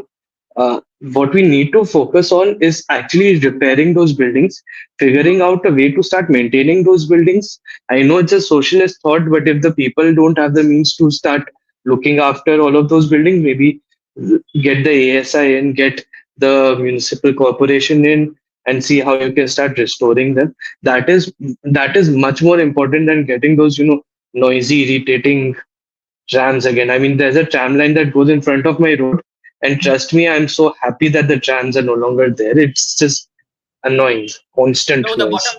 bottom line is clear. Put the trumps off the street, put them in the junkyard, and do away with them. That's it. No, this is sort of Yeah, exactly. sort of a one-way. Wait. We are not going to discuss Trump anymore because this is sort of a one-way battle and barrage against Trump supporters, and we would like to respect their emotions a little, No, only a little, because don't after all, respect Trumps are. Screw them. Yeah, But fuck them. what about the? Yeah, what what about, you talking Wait, about the ASI? No. Let me finish, Anand. Oh, Yeah, damn. Trumps need to go. We need to heavily industrialize the metro sector of the city. Metros need to be Yes. run in every part of the city. Need to be well connected, Yes. so that commute becomes a little bit better, so that the buses don't remain as congested as they are right now. That's the main thing. That's the bottom line. Law and order is going to become better. Traffic rules are going to be followed. More challan is going to come to the government. Everybody is wearing the helmet. You know what I mean by that. And after that, you will think at least twice before cutting someone and going on through a red signal. So buses. That's a little too optimistic, honestly. It's still India at the end of the day. No, Apart I'm from- sorry. I want to disagree with Mushin that everyone's wearing a helmet because I'll tell you why. Everyone's not wearing a helmet because they're having like 5-6 babies. They're not having helmet. They're not wearing the helmet. That's all. Wow. Wait, Mushin has some point other than Trumps as well. Yeah, fuck Trumps. We are not Yeah. even going to discuss Trumps right now because we hate them so much. Yeah, go ahead. About Begum staying relevant and her party staying relevant, I think Begum is going to stay forever relevant. She is, whether you like her or not, she is a formidable political fighter. She's a street fighter. And Shuma Chattopadhyay, I follow his channel Bangla Sphere a lot. Means about people arresting her, I think people have forgotten what happened to Indira Gandhi when she was arrested. She came back to power rapidly after that. Her rose to power after she was arrested was astronomical. So BJP by no means is going to give her that chance to become a martyr in the eyes of the people. Already she's trying her luck with Delhi and with Akhilesh. She has and been other- trying. She has been Yeah. trying to get arrested for a long time now. But yes, the point that Mushin is making is very important because even now, even in South Kolkata areas where people should be have had enough of Mamta and all, even in those places, you will see the posters of local councillors and MLAs torn down. Okay, Arup Biswas's posters and who was the Molay? Yeah, Garage Molay in Jadavpur. Their posters are torn off. You will not see Mamta Banerjee's posters torn off even today by BJP supporters who, like 5 minutes back or even 10 years back, were Mamta supporters. Mamta still has that place in their heart for no fucking reason, but it is there in their heart. So we'll have to just acknowledge their hearts and not their brains. So yeah, I swear to God. Mamta will still go on. I think there's also another big reason to, the BJP keeping the TMC around. And it is going to be, okay, maybe this is a discussion that we can have after the municipal elections in December. But who is going to be the opposition? Everyone is very convinced that it's going to be the CPIM. And definitely they're a very strong contender, could just be number 2. Because from what I have heard, their finances and everything are still in order. Vijay Tayyar Mitra was saying in some channel that these duplicitous people Yeah, in some channel that these duplicitous people who call themselves communists have invested a lot of money in Indian mutual funds and government bonds, and so their finances are pretty much in order. They also still have a cadre, so they could be very well on their way to number two. But I have doubts if that will translate in North and Central Bengal. Maybe in the Calcutta presidency area, yeah, sure, they can emerge as a number two. But I would wait and watch what happens in the rest of the state. Over there, I think the Congress would have the upper hand. I Yeah, think Congress. Saffron has consolidated its stronghold for at least 20 years now. Mark my words. Sure. Yeah, I'm not doubting that. I'm talking about number two over here. I think that there will be a struggle for this, and I think Suvendu Adhikari and the BJP need to also, ensure that the TMC stays around because they will need another vote cutter party over here. Which even if it takes away 8-10% of the anti-BJP vote in Bengal, it will be very important. The reason for that is what percentage of the BJP voters this time were the Pehle Ram Fir Bam crowd, right? That is an untested phenomenon. So I don't think it will be more than. Uh-huh. Yeah, I don't believe after that. Let me make a prediction. I don't believe that it's going to be 1 versus 2 anymore. Mushin interrupted and then he's interrupted. 1 versus 2 plus 3 plus 4. It's not going to be BJP versus CPIM. It's going to be CPIM plus Congress plus TMC after this. One kind of alliance is going to be there in Bengal. I don't agree. I think permanently the alliance India whatever INDI nonsense shit that is gone. That is broken. That might be gone from national level. That is not gone from regional level. No, it's gone from regional. I'll tell you why. This because it is very clear that the Congress is going to die without it taking over the space of local parties. I'm telling you, in UP, Akhilesh Yadav is going to kick the Congress to the curb. That's my prediction. Okay, my prediction. Anand, I totally agree with you on UP, even what's happened in Tamil Nadu with the Congress ditching the DMK. But in Bengal, even in this election that we just had, there were quite a few instances where the communists and the Congress and the TMC have conspired with each other to try to knock out the BJP from a few seats.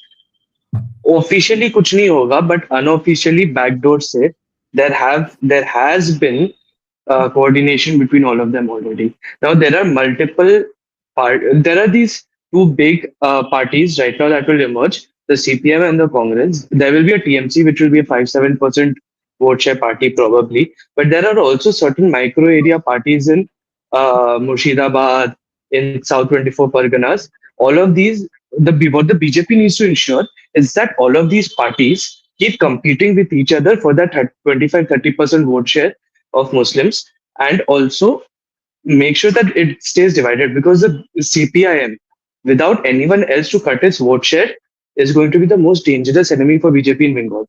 And I'll tell you why. Because number one, see, outside of a 5 square kilometer radius of Jadavpur University, just like in Kerala, CPM was for the longest time considered to be a party of, in many parts of Bengal, it used to be considered a party of Hindus. Like, it would not be overtly pro-Hindu, but it would not be overtly pro-Muslim as well. True secularists in that sense. So that sentiment still remains. So they will get a certain amount of Hindu vote as well. They have their own cadre which has stuck with them, and which will come back to them when they sense that the CPM is gaining strength again. So they can build a coalition that can give a challenge to the BJP. If I were in the BJP, I would consider that threat number one. And I would keep propping up the TMC and the Congress and Humayun Kabir and ISF to make sure that they keep fighting amongst themselves for the vote. Because if this collusion that was happening continues, then that will create a real problem, not maybe in the next election, but definitely in the third term that the BJP will be seeking. See, I don't agree with Rishabh. Wait, one moment, guys. Wait one moment. Today's live stream can't go on for 4 hours. I need to go to sleep. First, one point from Just Living Away. He believes this one point is holding our country together, or preventing our our country is on the verge of breakup because of this one point. Don't be a one-trick pony, Just Living Away. yes, this is a huge point, and no, we are not going to cover everything in one live stream, obviously. But yes, what do you even mean by discussing this? Because we all just know this happens, and we have no way to counter this as of now. All I personally can do is that everyone can do is tag people on Twitter or speak to any senior people you know and tell them that Reddit needs to be handled. That's all. Because Reddit's problem is they do not any channel mod is very left dominated, and they do not allow any right wing voices to survive there for more than five live stream seconds. for this. I can put a corollary to this and say that what keeps Hindus together? Please answer this question. What do you think Hindus are together today? What consolidates them? That's a even larger discussion. But what do you think we can do about Reddit? Because you said you also have a solution. Do nothing. Okay. Let it flow. Let it remain the way it is. Make new subreddits where you are the mod. Means where right-wing people are the mod. Make content there. Why do you need to curtail information like that? What kind of socialist mindset is this? Yeah. At some point, can I give 2-3 points of what they can do? Yeah. Okay. Yeah. Number one. The one thing you can hope for is one moment, Rishabh. The problem with right-wingers creating a separate subreddit is that not enough commies will be there, because we need commies to not have those views and counter them. If you counter them on their threads, they are going to delete your comments.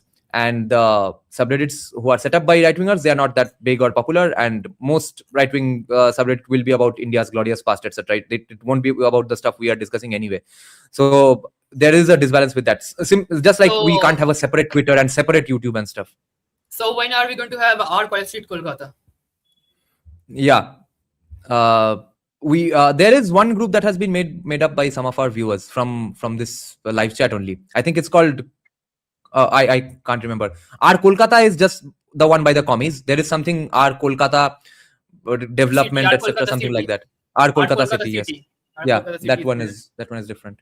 That is Vedo mein Mahakash Yan tha, ye sab ho raha hai. See, can I just jump on this idea of there was some Anushilan Samiti 2.0 group that was made from here. See, okay. Reddit thing. Yeah, Anand, quickly. Then we'll have to go to Rudvik because he's been waiting for a long time now. See, the focus of social media is collaboration and to bring people together to do something, right? The point is that right now right-wingers don't have a game plan, not a goal plan. They just talk. Most of us are just talking. There's no like, let's do these things. These 10 things that we can, what do leftists do? They organize stuff. They organize Sammelan, they organize going protesting, they organize going and having book club. They do things beyond just chit-chatting once in a while. There's a visual presence, and they go ask for money. They say, okay, we organize this thing, give us money to do more of this thing. Which right-wingers don't do. I've noticed that. They rely on the politics.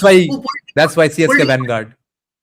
And in case of Art Kolkata is very old. It's one of the oldest subreddits of India. So it has a lot of followers because of that antiquity factor as well. So that is fine. That's fine. But this ties into my other point as well about communists.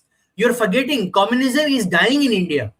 People are not liking communism anymore. You have to understand, I've not seen the amount of hatred for freebies. Some random person in Bihar, the interview went to that one lady and said, oh, Bihar mein aapko ye nahi milega.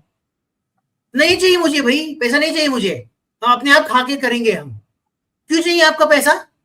But literally one lady is saying to the guy, I've never seen this amount of people saying I don't want your freebie shit. What is, even Vijay, he didn't give any freebie shit. You don't understand, he may be a freaking religious missionary or whatever. He didn't give a single freebie. People voted based on non-freebie items in a state that's ridiculously sick of freebies. Like every time it's freebie for every fucking thing. My point is, Anand, one question, and maybe this is the next generation doesn't want freebies. It takes away from their respect, self-respect. We are forgetting, and even the women who are okay with the free stuff, like that the Mahila Samman Yojana, it's not just the freebie that they're taking. They think that plus something else. Say women's safety, that plus the infrastructure development, that plus RG is not happening in my state, should not be happening in my state. It is not just freebies. You understand? We are obsessed with the idea that commies are taking over. They're not taking over. In India, it's the opposite. They're taking over in the West. And it's our job to push the BJP to stop pandering to this idea that communists are taking over. Ask them to, the point is we need to push them towards saying, fight for a capitalist new country. Enough of the socialist bullshit. We're just falling for this idea that communists are taking over. They're not taking over. CSK, I am interrupting. Can you please take up Just Living Anyway's comment? Just Living Anyway 460's comment.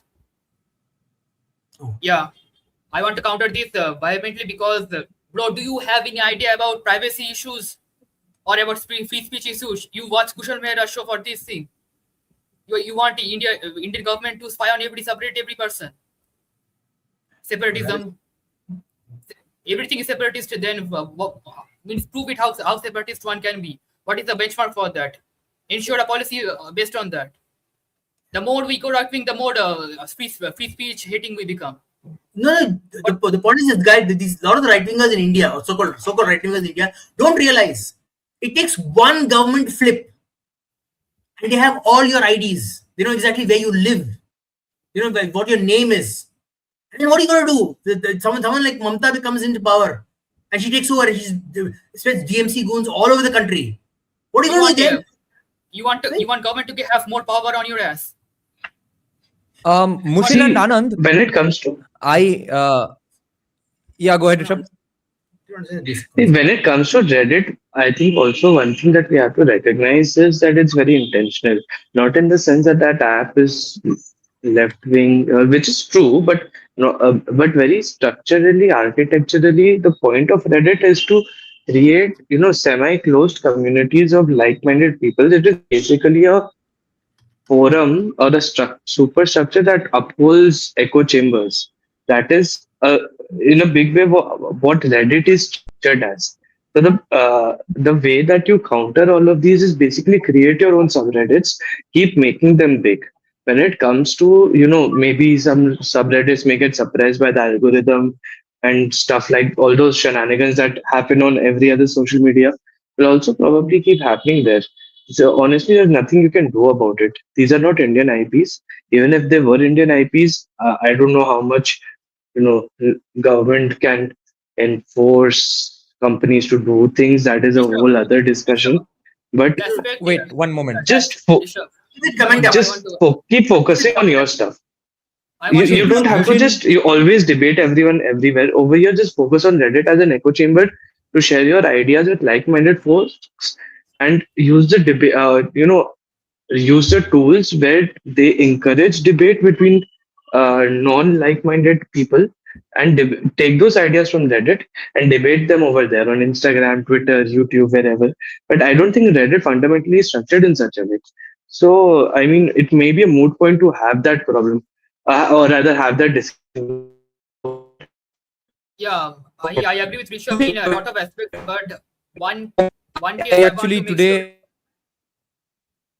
Wait, my internet is gone. Yeah, I disagree with Mushin, Rishabh, and Anand here today for a particular reason, which is like Slevin was pointing out. Okay, एक minute, Slevin का comment देखो, ठीक है?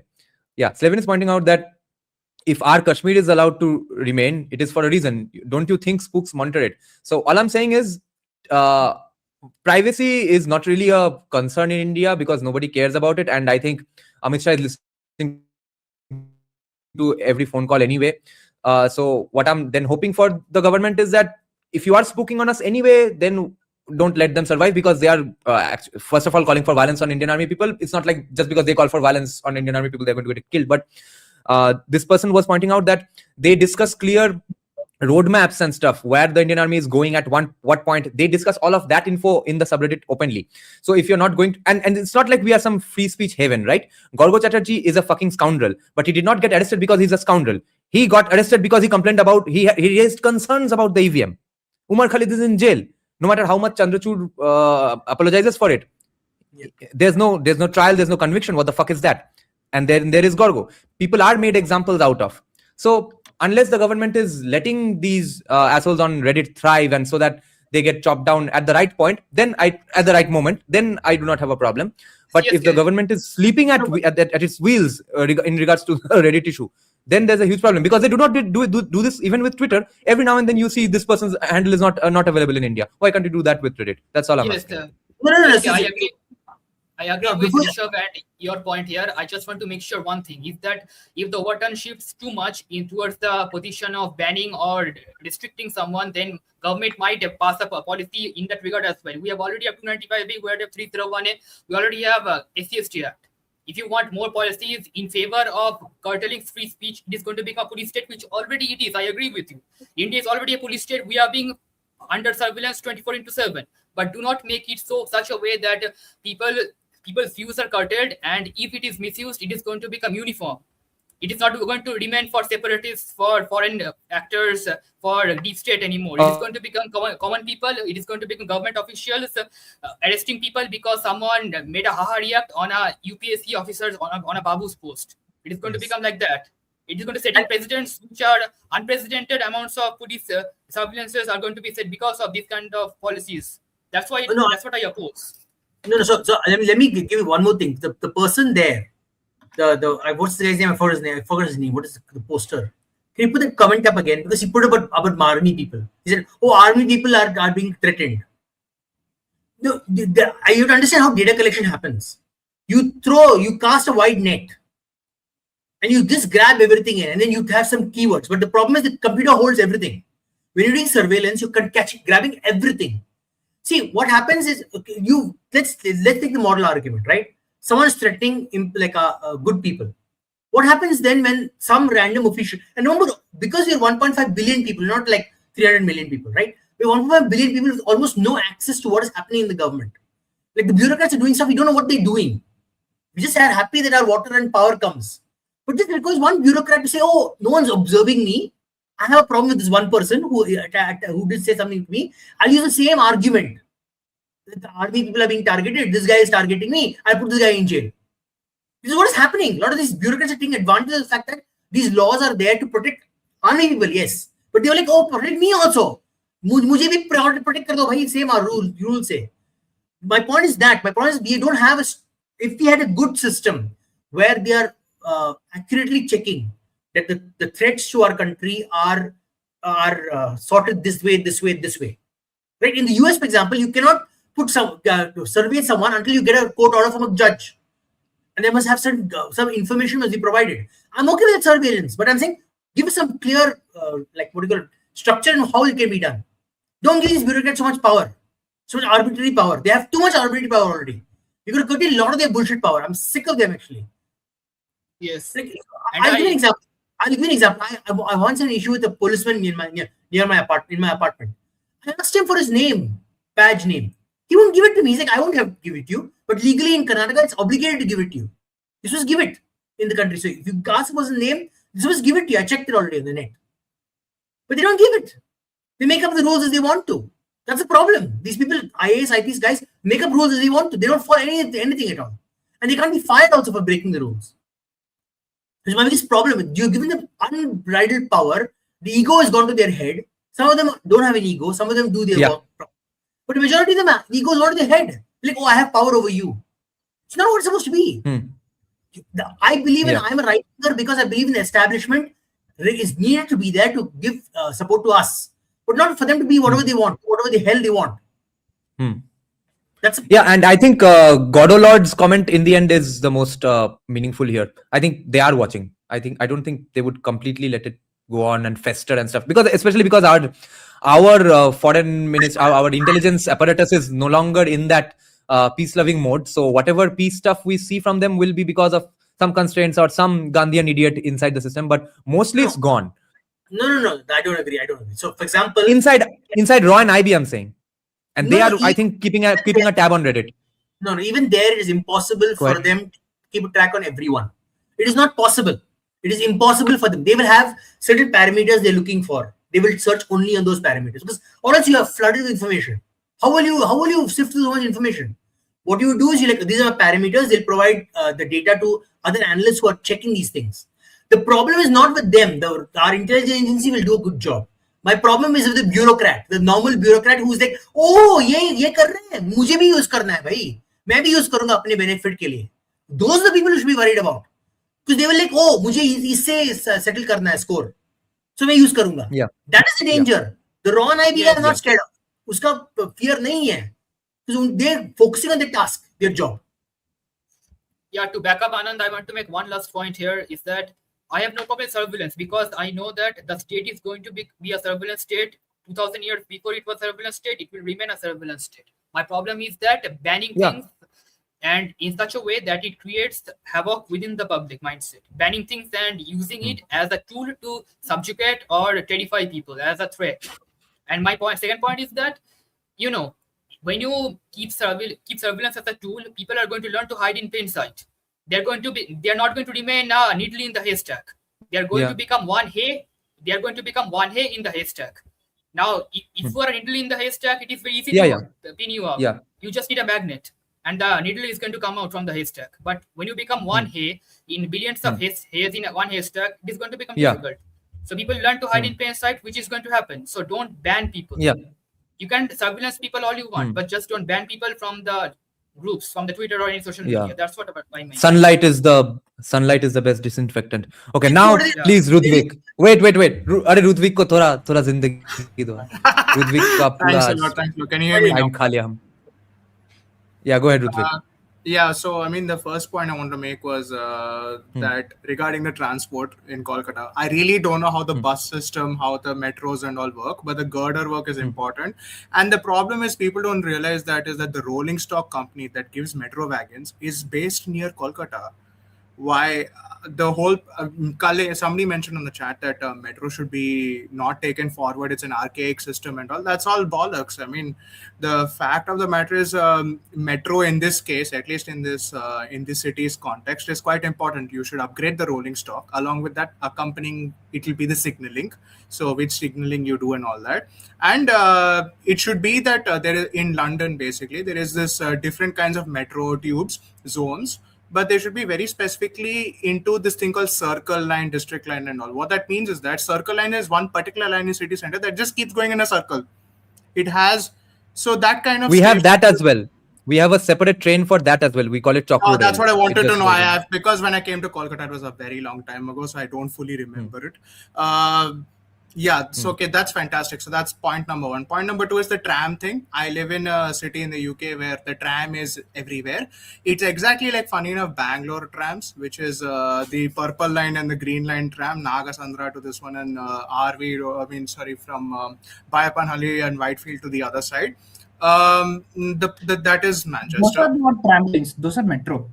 No. So my point is that the tram network in Manchester works the two lines are crossing the city in that way in Manchester. Yeah, like crisscross. Yes, the exact same. I'm not even joking. And in Manchester, the phenomenon of the tram is pretty much that it goes to the two football stadiums. So it's actually extremely important, and everybody uses it because some residential areas are built along those tram lines. That being said, Manchester is 10 times more walkable than any city in India. Manchester will be the most walkable city if it were to be in India. So big problem that India is not walkable. So that's one major issue.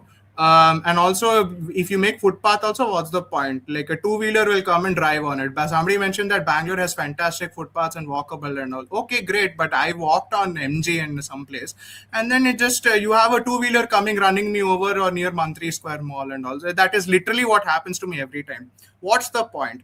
So if you don't police these things, what's the issue? Anand and the Kannadiga guy will relate because this is a proper problem. The next thing is drainage systems. When they say Bangalore is the best, they are comparing it to other Indian cities, not the world. I mean, in that sense, yeah, for me, Bangalore is the greatest city on the planet, but that's not the point. So the drainage system under the footpath is a major issue which people don't really seem to focus on. So if CSK could quite focus that in the focus groups, that'd be fantastic.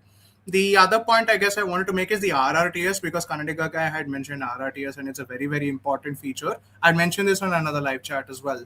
RRTS, the great thing it does is it's that high-speed train which we already have, but for some reason we keep focusing on different rolling stock to put onto that what you call Mumbai to Delhi, whatever that bullet train route is. We said Shinkansen one point, which is something else.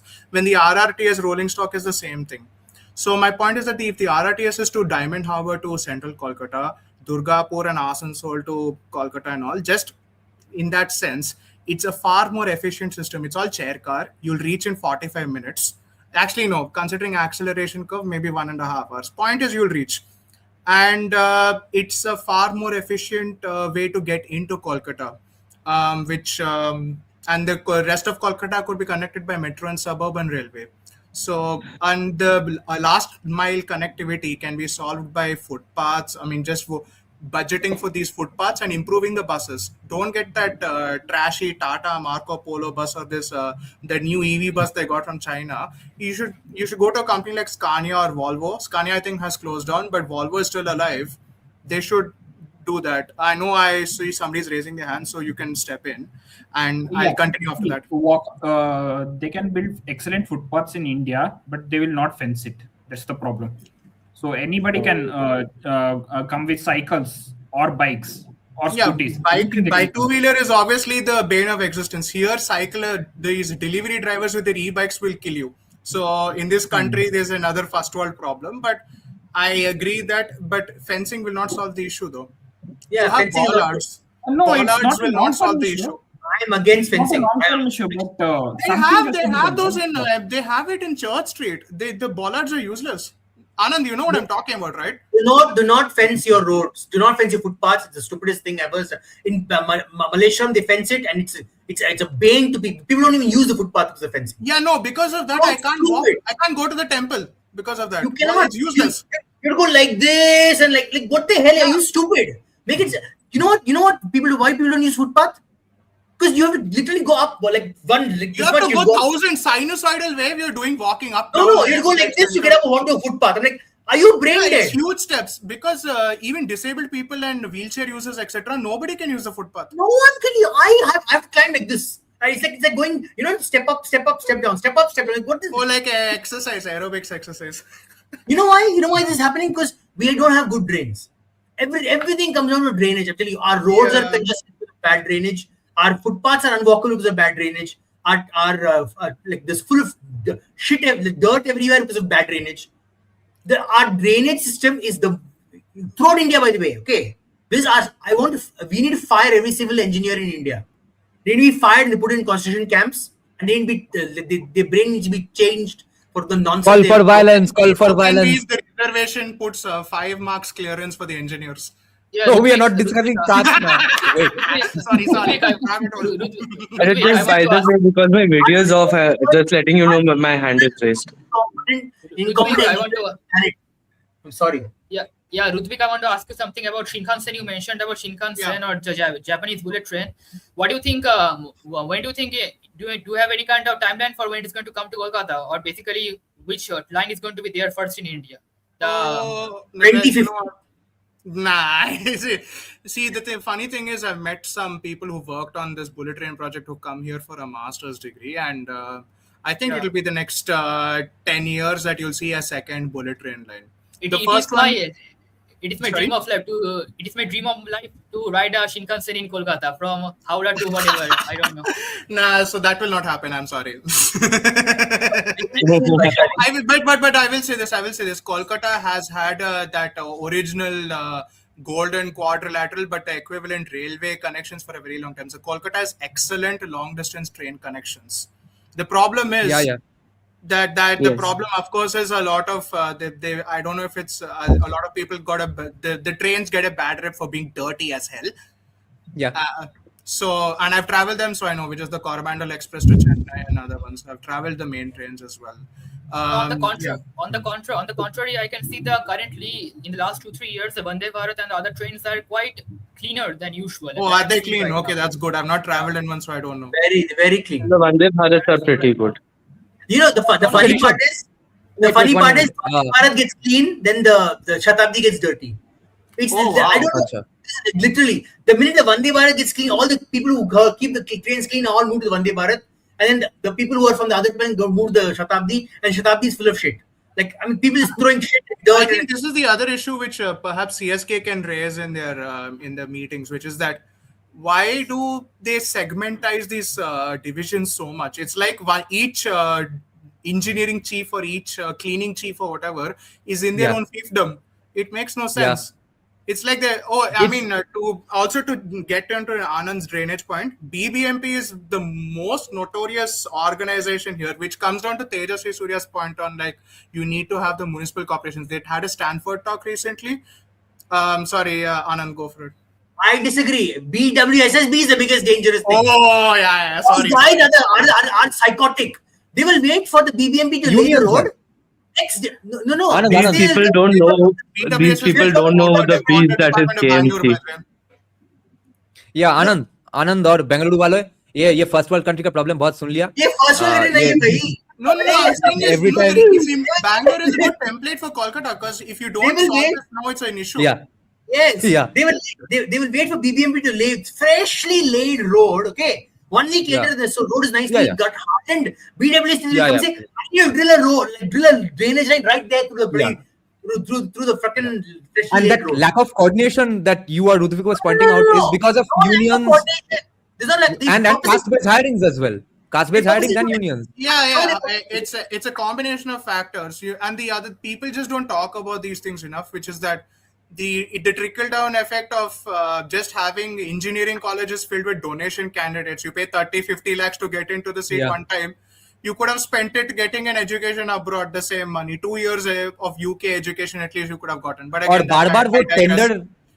If you take out so many tenders because of your own fuck-ups on the road, then you hire more people. Everyone exactly, is happy. So it comes down to Sanjay Sanyal's podcast point as well. His point of inefficiencies in the system. Inefficiency is incentivized. Inefficiency के वजह से लोगों का पेट चलता है. Yes. Exactly. The contractors has to be given money. Those money will come as party funds. It's a efficient system for the political parties, not for the citizens. But this is developmental economics. This is the core of base of developmental economics. But the point in what is the problem of Bangalore? Bangalore, the problem is it's run by the freaking state government. Yeah. We have no power over our own city.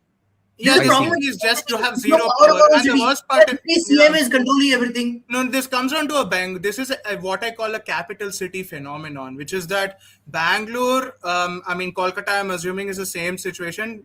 Yeah. Only the development is focused there, no other place is focused. The only good thing that what I had hope was that in case of West Bengal, right? I want to get to one point first before we go further. 120-acre land was given and all that near Siliguri.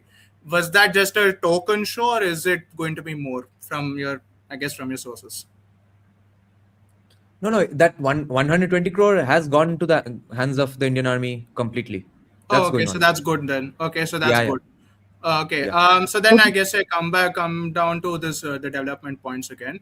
The trains have to be. It's a very simple situation. Ahmedabad, Bhopal, Kolkata, Chennai, Kolkata. That along the Andhra Orissa coast.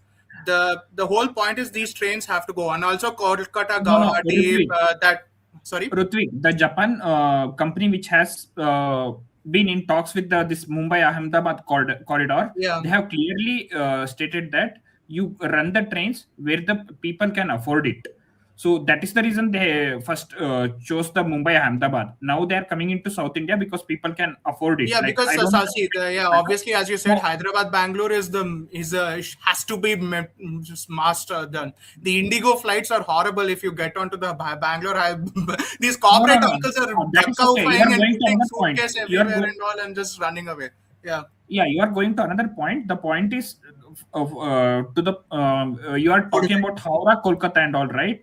It will take another 10 years because people have to get rich by that time.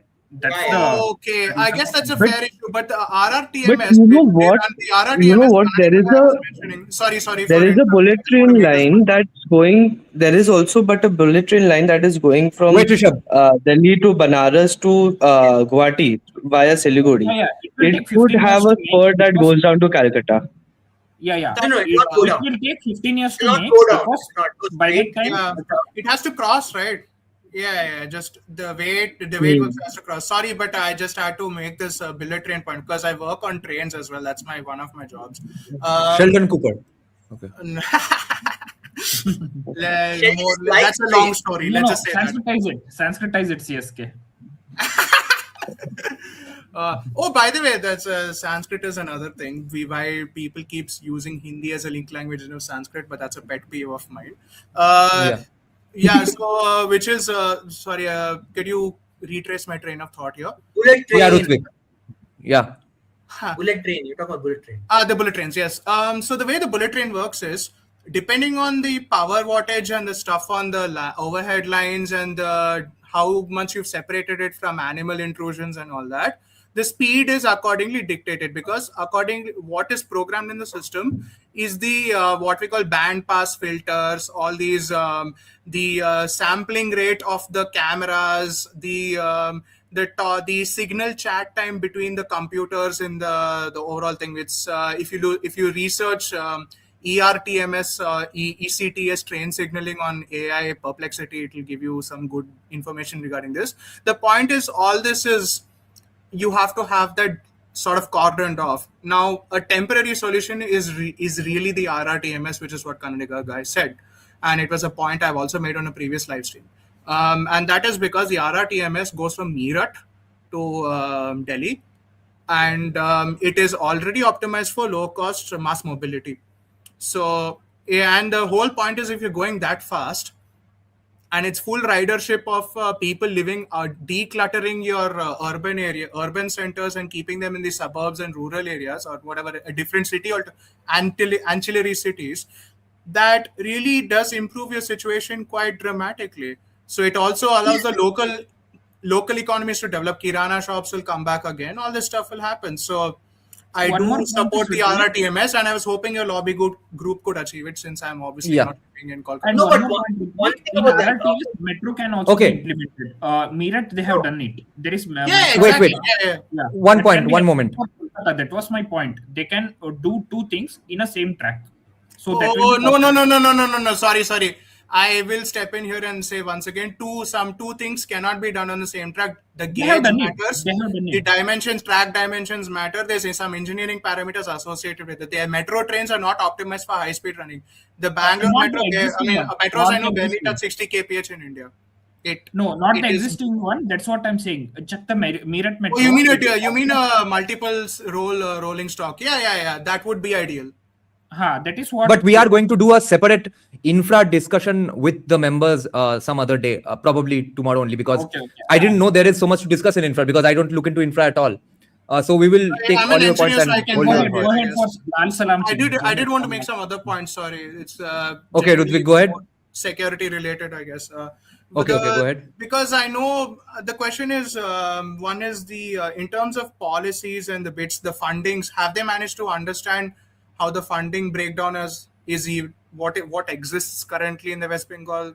22nd of June. 22nd of June is the day to look for. Okay, I'll look for that. Thank you. Budget is going to be discussed on that date. And on 2nd June, we will find out who our finance minister and education ministers are. Okay, so not announced yet. No, we do not have a finance minister. Yeah, what do you think about it? There is a big rumor going around that Sanjeev Sanyal will fight from the seat that Suvendu Adhikari vacated, because he fought on 2 seats, and then Nandigram. Nandigram, sorry. Yeah. Nandigram. Can I just jump in one thing? So before we move on from the trains thing, I think in India, unfortunately, our geography doesn't allow bullet trains in every region to every region, because bullet train requires a flat, straight piece of, like, if you want to get the curve radius full value out of it, you need a flat, straight stretch of land from point A to point B, and you cannot have too many stops, because then it takes away from the purpose of a bullet train, right? But Anand, okay, one question here, also to Ludwig, because I think you work with trains, like you said. Wait, Rishabh. Let Anand finish, and then we'll. Just one. So what a bullet train would do is move people from one living center to a large working center. So it makes, I think it makes a lot of sense for a bullet train to travel from places like Kolkata and Bihar, somewhere in Bihar, all the way down to South India, right? To avoid, absolutely. Because then you transport large numbers of people for work. So, for example, imagine you're a Bengali and you want to live in Bengal, but you want to work in Bangalore, right? It will make a lot of sense for a fast bullet train to go from Bengal south towards Hyderabad and till Bangalore. That way, people move across the city. And if you have a good, if you're Assam, for example, if you're saying you're going to build all the chips, manufacturing chips and stuff there. Again, you want IT engineers from India, from South India, to travel all the way north towards Assam. Again, it's very useful that way. So you'd put bullet train in such locations. So when you want to transport people up over multiple stations but fast as well, then the RRTS makes more sense. So you can Yeah. do So I also Okay, we'll discuss Hyperloop infra highways. So the other whoever day. said maglev, I can talk about Hyperloop in the infra podcast. Yeah, that day we will discuss. Yes, but yeah. So going back to my the question there, because I wanted to pick up Anand's point from the infra podcast. There's a very interesting train seminar I attended from the Institute of Yeah, the other day. Yeah. Yeah, Remember, hold on to your thoughts. I'll hold on to the thought. Yeah.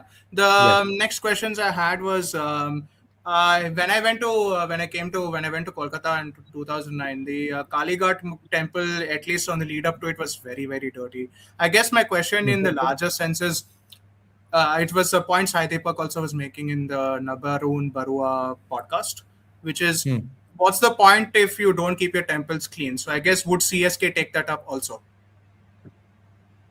How can I? There's no point in taking this up because Sai Deepak is making a civic sense point.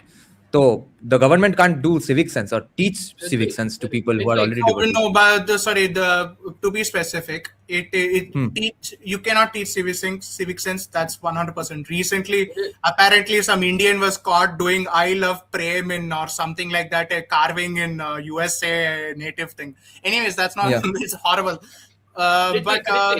Yeah, so everyone does this. Everyone does this. In case of Kalighat, everyone does it. Yeah. In case of Kalighat, I can assure you that currently a lot of development has been in the main temple premises. They are quite clean and squeaky clean, so to speak. Yes, to be fair, the Kalighat temple complex right now is actually pretty well maintained. Yeah. The problem is the part leading up to it. The roads leading up to it. The part leading up to it. Rutvik was talking about the path leading up to the Kalighat temple, and that is still dirty. The problem is that a lot of stores and shops are there which are literally centuries old, 200, 250 years old actually. So you can't simply make them evict from them actually. So that's the thing. It's why can't you evict them? What's the law that's preventing it? Because they're a part of the temple economy at this point. All of those shops around the temple, they're part of the temple economy. I get that. That happens. That's all the temples in around Hyderabad, Bangalore, etc. They have some more. A lot of these. Rishabh, Banaras में तो corridor बनाया है. वहाँ पे 500 साल पुराना मंदिर तोड़ के बनाया है. तो 100 साल पुराना दुकान नहीं उठा के कहीं और पे. उसके बाद 4-5 राउंड में ट्रेल भी किया. Don't forget that. No, I guess the point I'm trying to make is can the lobby sort of aspect involve something more educated, which is that you get people in urban design having done scholarship based study abroad because India in education will not fix itself immediately, get them back into the city because the Malaysian government, for example, does a bond where they pay for the student to go to UK, Harvard, wherever. They have to come back. They have to pay like 10 crores or something to break the bond, and they will be employed in a Malaysian company with a Malaysian salary, blah blah blah. This should be done. Like, so if the lobby can be done as part of a state government initiative, it would be good. It will not work. It will not. I'll tell you why.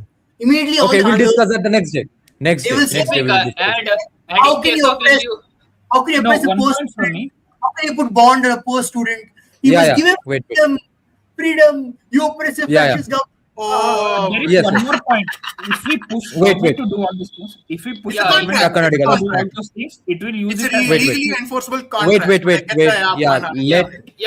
Karnataka finish his point. Karnataka finishes his point, and then Rishabh makes his final point, and then we go. How many of you visited this Sringeri temple and Udupi temple? I visited Sringeri, not Udupi. Yeah, Sringeri, the path leading up to it, is it dirty or is it clean? According to me, when I went, which was in 2011, the path leading up to it was meh. Like, it could be better. The dust was okay. Inside Sringeri was amazing. Like, it was probably the cleanest temple I'd been at the time.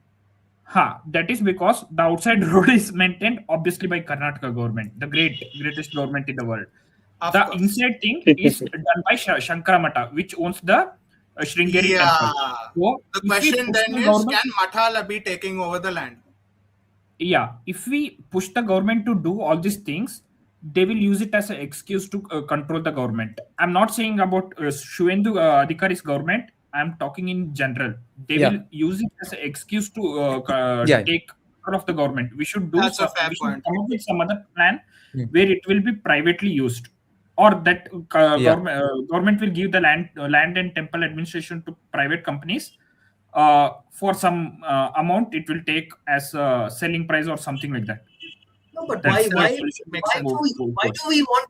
See, I'm sorry, I don't agree with this. Then we will debate it out the next day. I know you guys Wait, Anuj. well, but Yeah, in I'm case so of I want to. paying taxes for the bloody Wait. government to maintain my road. Bloody government Yes. maintain my road. Taxation is theft, guys. Yes, that is the consensus in in this case channel. of I want to make a last point. You should pay extra money to some private organization to maintain that bloody road. They're only paying Yes, taxes sir. to how you maintain the road. Yeah. It's fraud. Yeah, They yeah. give you fraud. I'm talking about the temple and temple premises around it. No, I'm Yeah. saying how is the main the roads is the government, right? Government is maintaining the road. best. Why The should we best pay? words. Oh my god. Oh, sorry. The last point I wanted to make, because it was a pretty passionate point I am on.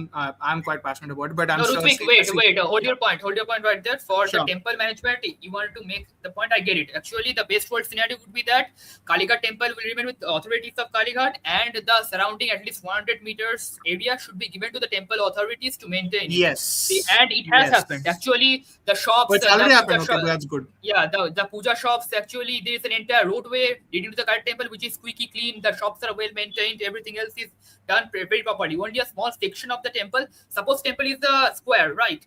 Yeah. Squares, three sides of the square are completely filled, completely okay, completely fine, cleaned up properly. The roads leading up to it is properly okay. But the one side of the square is, as I said before, centuries old. Shops are congested over there. People go there usually, and you can't even tell them to evict from there because they actually own the property and willfully. Okay, lawfully property own the ownership. property. Okay, right, cool. That makes Yeah. sense. Right. And apart from that, I want to make another point here is that BJP government is not very good in maintaining or managing temples. Actually, I'm going to be very frank with you, because in Kamakhya they wanted to make a corridor in I the agree. temple.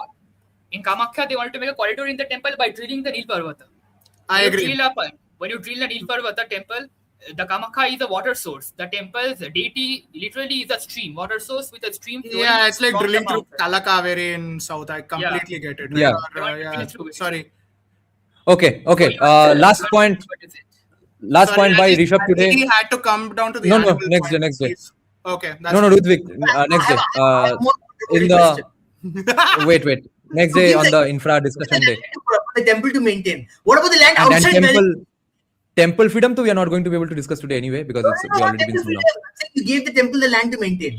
What about the land is Yeah. outside of the temple where the land is being maintained? What That's happens going to be is dirty. next Yes. Yeah, That's see, going to be simple that's going thing. to be dirty. Well, Yeah, Rishabh, closing thoughts.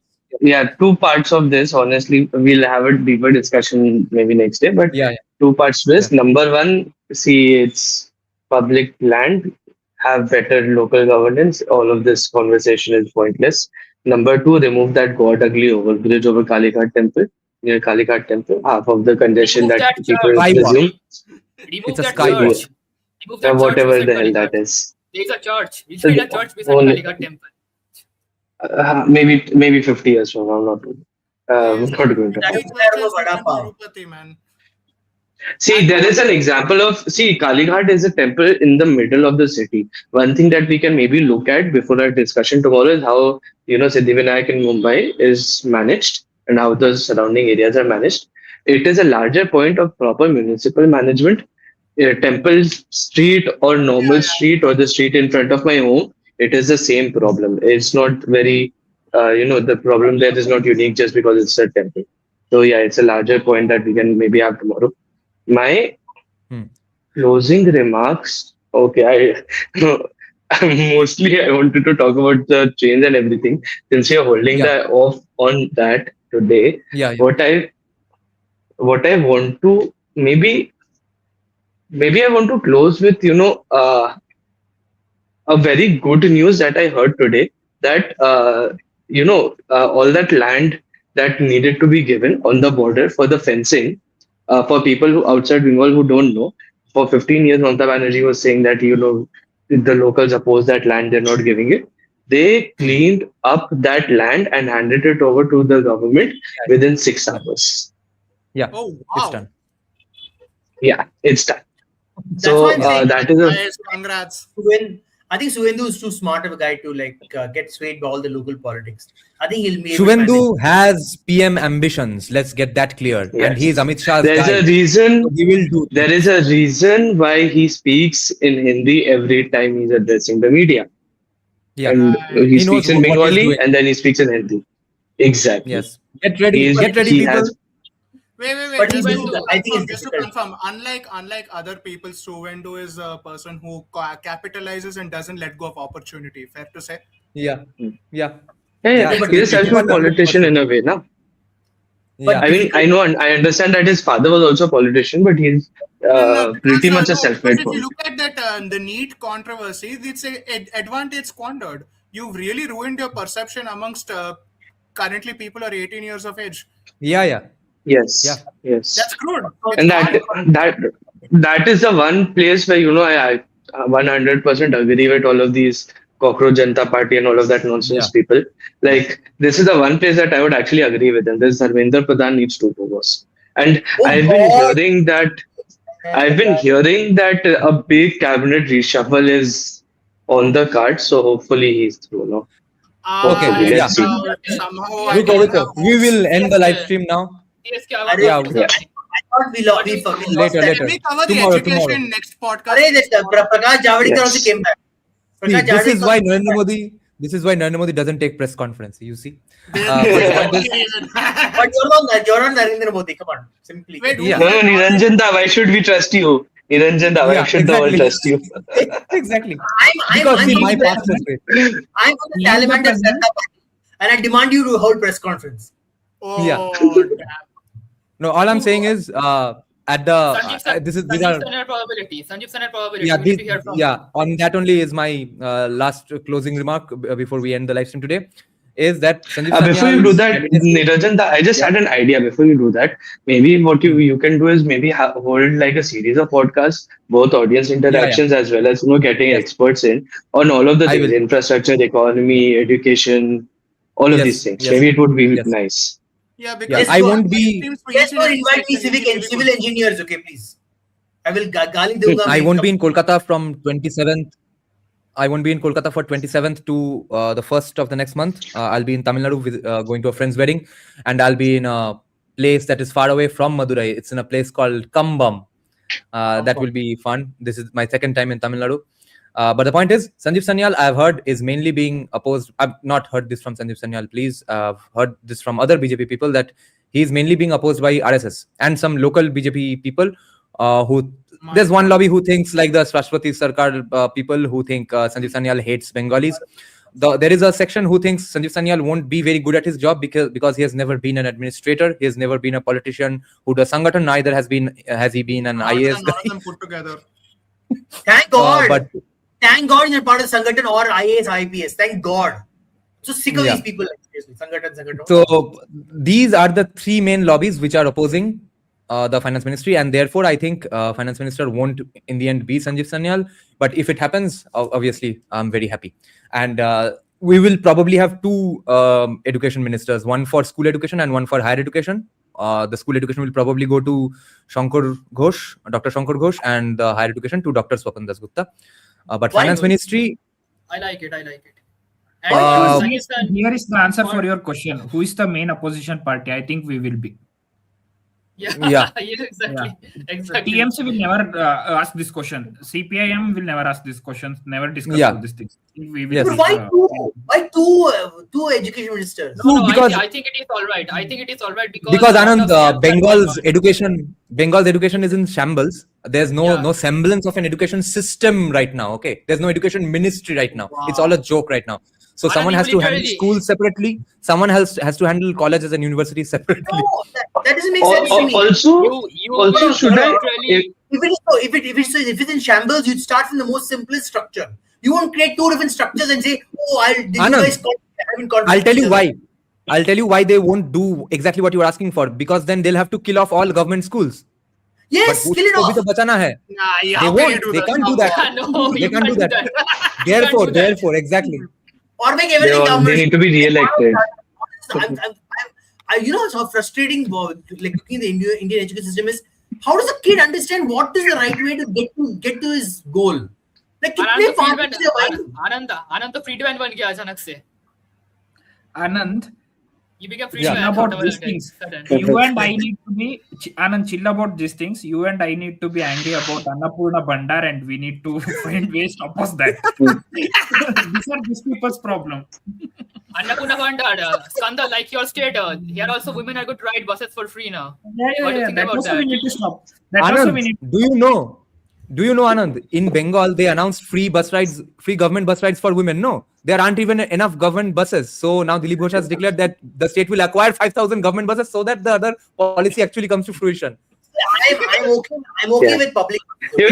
This was what I was thinking when, Anand and the other guy, I'm sorry, I forgot your name, were talking about all, hey, if Kolkata needs to avoid becoming Bangalore or having Bangalore's problems and everything. And I was like, boss, let us get to that first. Like, these are first world problems for us.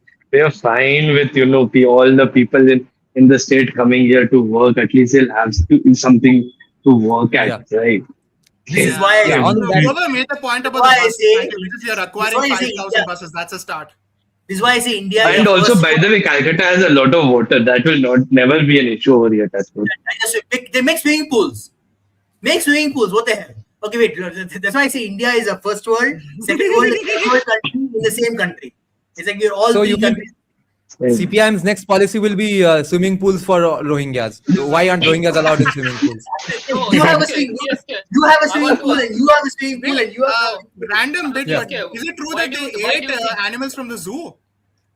What? Why do you think about why do you The think we want Rohingyas Sanjay or Sanya? the Bangladeshis, did they eat animals from the Kolkata zoo? I remember No. reading that somewhere. No, okay. That's It No, might be no. possible for some, like maybe one meal at one point. There were because some you had animals one that zoo did guide. go missing from Calcutta Zoo. Yes.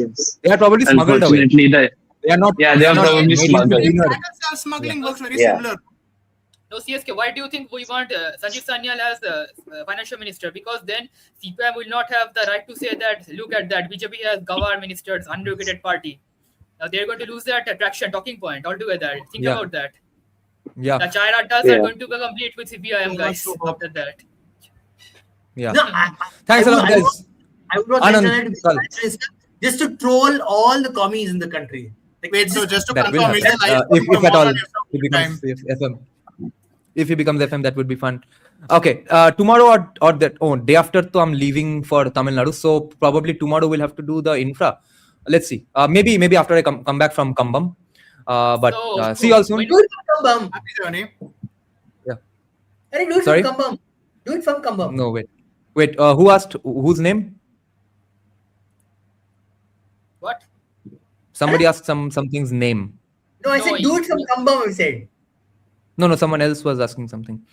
No, Okay. actually, when Anyway. is the next live stream? Next live stream. Yeah, probably tomorrow, but I'm not sure if it's going to be on infra just tomorrow because I was planning to get to the Ashish Dhar live reaction as well before I leave for Tamil Nadu. right. What Which did one, Ashish which do? one? Which one? Was it the Fule one? No, yeah, Ashish Dhar on cast or something. I'll look up the Fule. chat. It must be Fule. He had a hit piece on him, Fule. Oh my god, I have a lot to Okay. say about this thing. I have a lot to say about No, someone was patriotism. saying that Patriotism no, and people were Hinduism. asking me to do a live reaction on some other cast video that Ashish Dhar has made. Not on Fule. It's a larger discussion on cast. That I'll have to look up. Oh, It's I from know, about I know. 3-4 months I back. know what it is. BJP's abandoned. The Savarna. No, Hindutva Savarkar, for. Don't tell me. Don't give me Savarkar. spoilers. Don't give me spoilers. I'll look at it when Oh, I do the live stream. I have a lot to say Okay. about Thanks, that guys. Thanks for tomorrow. joining. See you. Okay, thank you. Thank you. Bye-bye. Good night. Thanks in the live chat. Thanks, guys. Good night, guys. Bye bye.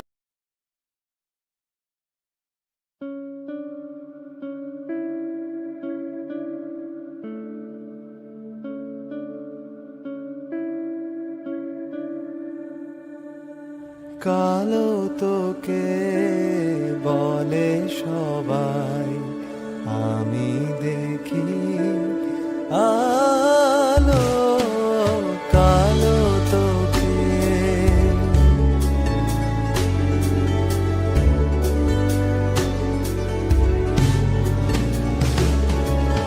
কালো তোকে